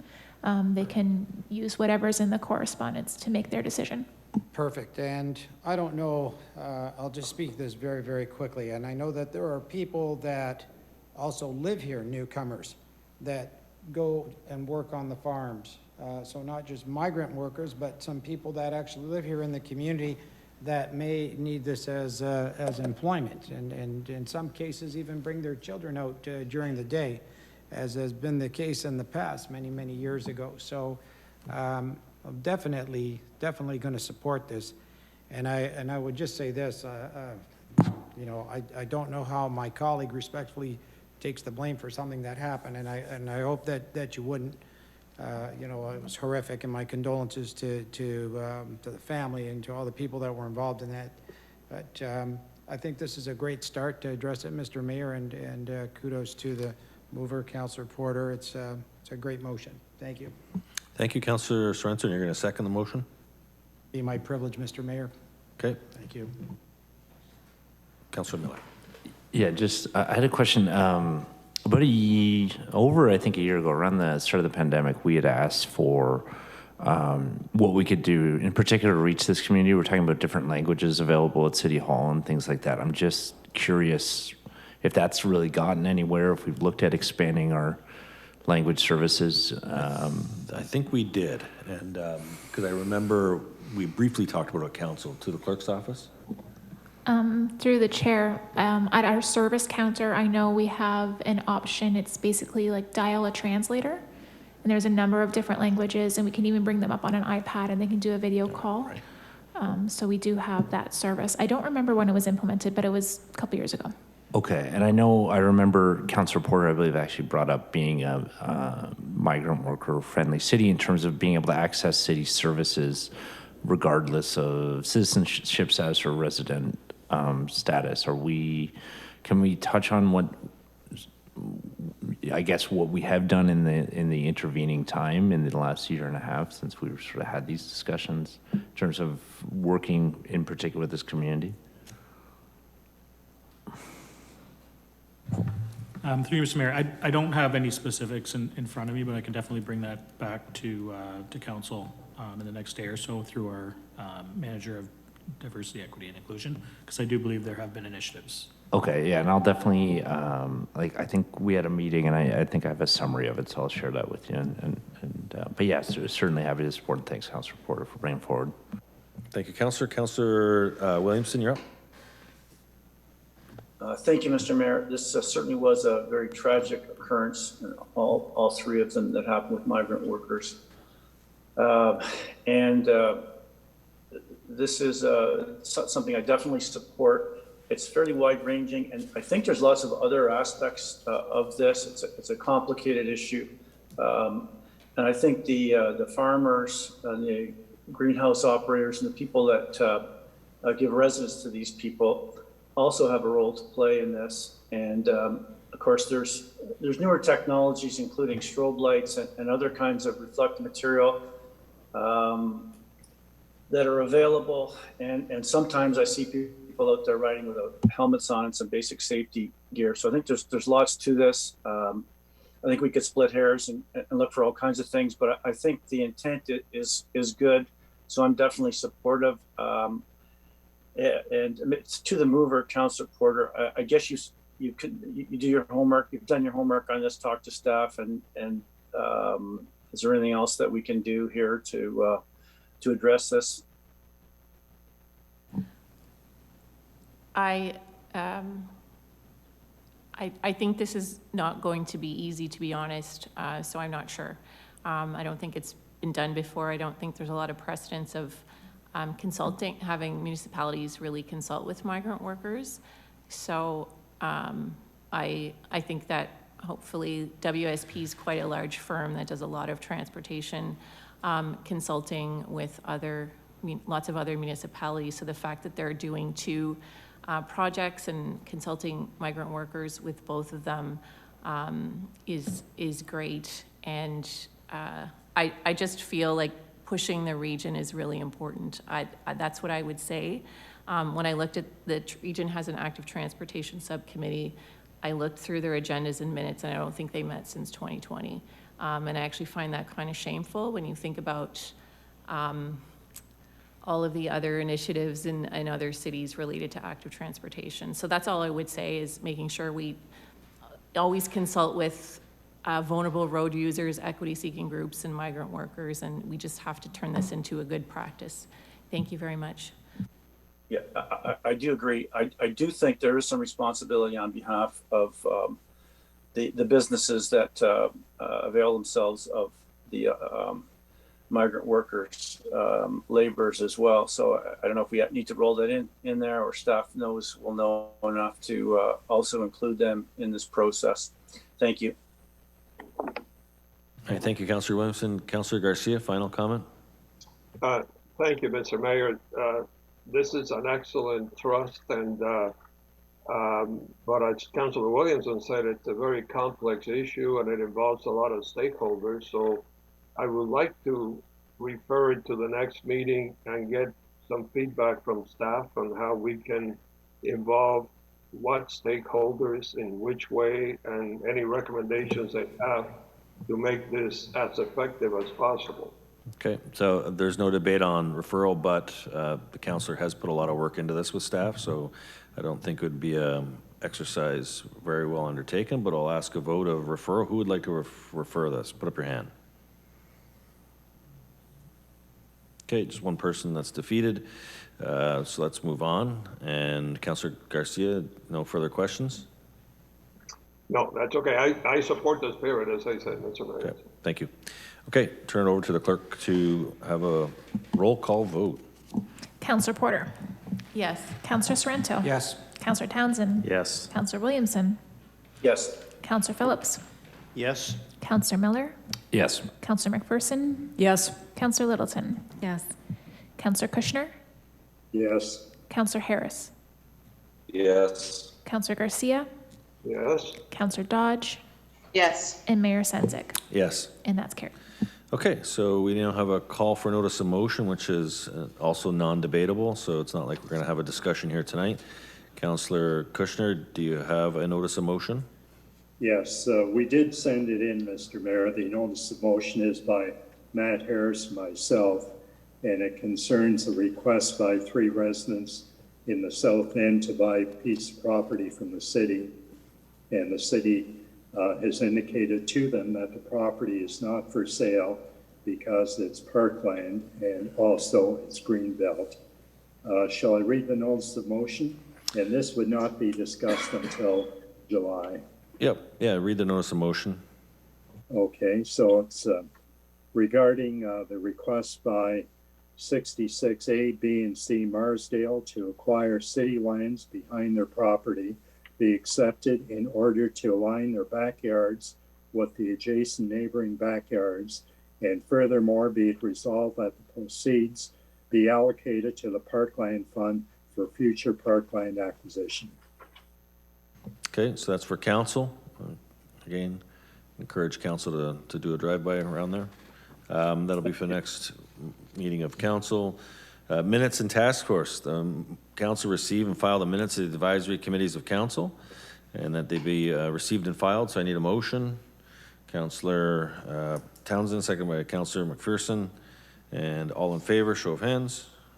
That's carried. And then we are going to in camera, and I believe 2 matters or 3. You said that there was an amendment on the agenda at the beginning. 2 matters. It's just adding an additional reason to go in for the second item. Perfect. Okay, do you want to take us through the official reading of going into camera? The motion to go into closed session is for item number 1, property matter, lease, realty file number 85-027, lease for 85 Church Street and 26 Raymond Street, closed pursuant to the Municipal Act, Section 239-2C, a proposed or pending acquisition or disposition of land by the municipality or local board. And report number 2 is update on Niagara Region Transit Commission, establishment of the Niagara Transit Commission as a municipal service board, closed session pursuant to Municipal Act Section 239-2D, labor relations or employee negotiations, and F, advice that is subject to solicitor-client privilege, including communications necessary for that purpose. By attending the closed session, each member acknowledges that their obligations under the Code of Conduct, including responsibilities related to the confidentiality of closed session materials and discussion, remain the same as if they were physically present at the meeting. This includes that members are not permitted to record the proceedings and must ensure that no other person can see or hear any of the confidential deliberations taking place. Mover and a second to go in camera. Councillor Miller, Councillor McPherson, all in favor? Carried. And the council court.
Okay, welcome back to the session of council. We just came out of closed.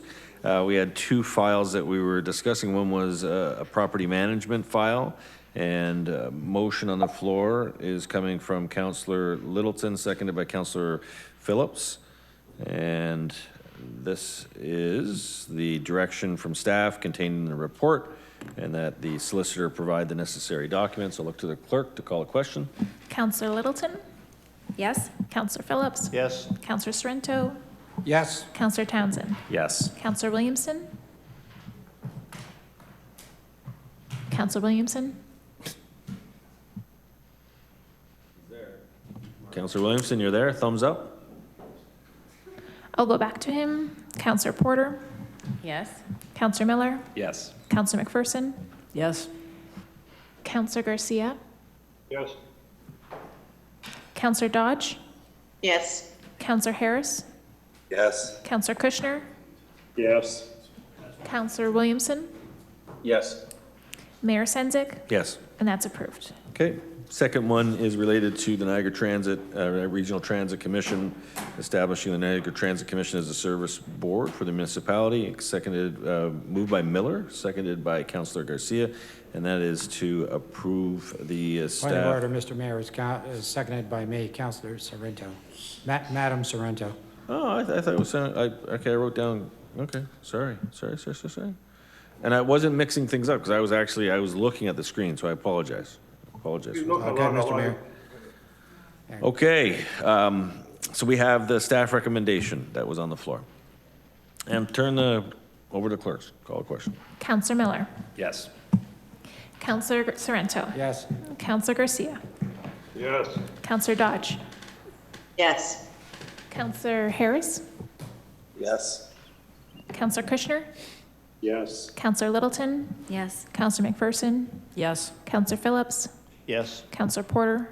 Yes. Councillor Townsend? Yes. Councillor Williamson?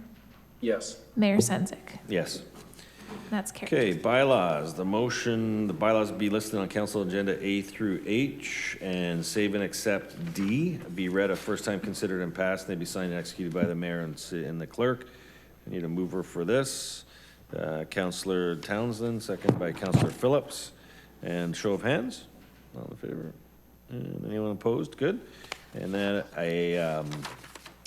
the following bylaws, A and B, be read a first time, considered and passed. This is A and B, and it's the renewal that we just talked about. I need a mover and a seconder for A and B, and I'm going to have an addition by the clerk. We do have to read these out because these do not show on the agenda. So because they're coming out of closed session, we do have to call them out, and we have an additional one tonight for C. Oh, right, because they were discussed in camera. A bylaw to authorize recreational land use master license agreement with Ontario Power Generation with respect to the use and maintenance of lands known as the valley and bed of the 12 Mile Creek. And that was in council closed session May 30th, and that the council authorize a lease renewal agreement with Folk Arts Council St. Catharines. One reading with respect to property known as 85 Church in the parking lot 26 Raymond be considered at this closed session of the 27th of 2022. And do you have an additional one? Yes, we have a third additional bylaw that's to reflect the $10 maximum that council discussed tonight. So that's a bylaw to amend the bylaw number 2021-101 entitled "A Bylaw to Impose Certain Rates and Fees Charged by the Corporation of the City of St. Catharines with respect to certain administrative matters." One reading with respect to special event parking, and it was considered by council on June 27th, 2022 through item number 7.3. Okay, mover and a seconder for this last piece of business. Councillor McPherson, Councillor Townsend, and all in favor? Anyone opposed? Okay, that's carried. And we have the final work of business. I'd just like to say thank you to the acting city clerk, Ms. Sullivan, for all the great work, to the council coordinator as well. Sarah, I'd like to see you. Yeah, well done. She's in the acting role, so we give her an acting applause. And then we also have Sasha, who is the assistant to the solicitor for the city of St. Catharines, Sasha Spiteri. Got the name right? Look at that, eh? It's almost you'd think I was Italian. All right. Oh, it was like spaghetti, okay. All in favor, I need a motion to adjourn. Councillor Littleton, seconded by Councillor McPherson. All in favor? And that is carried. Have a wonderful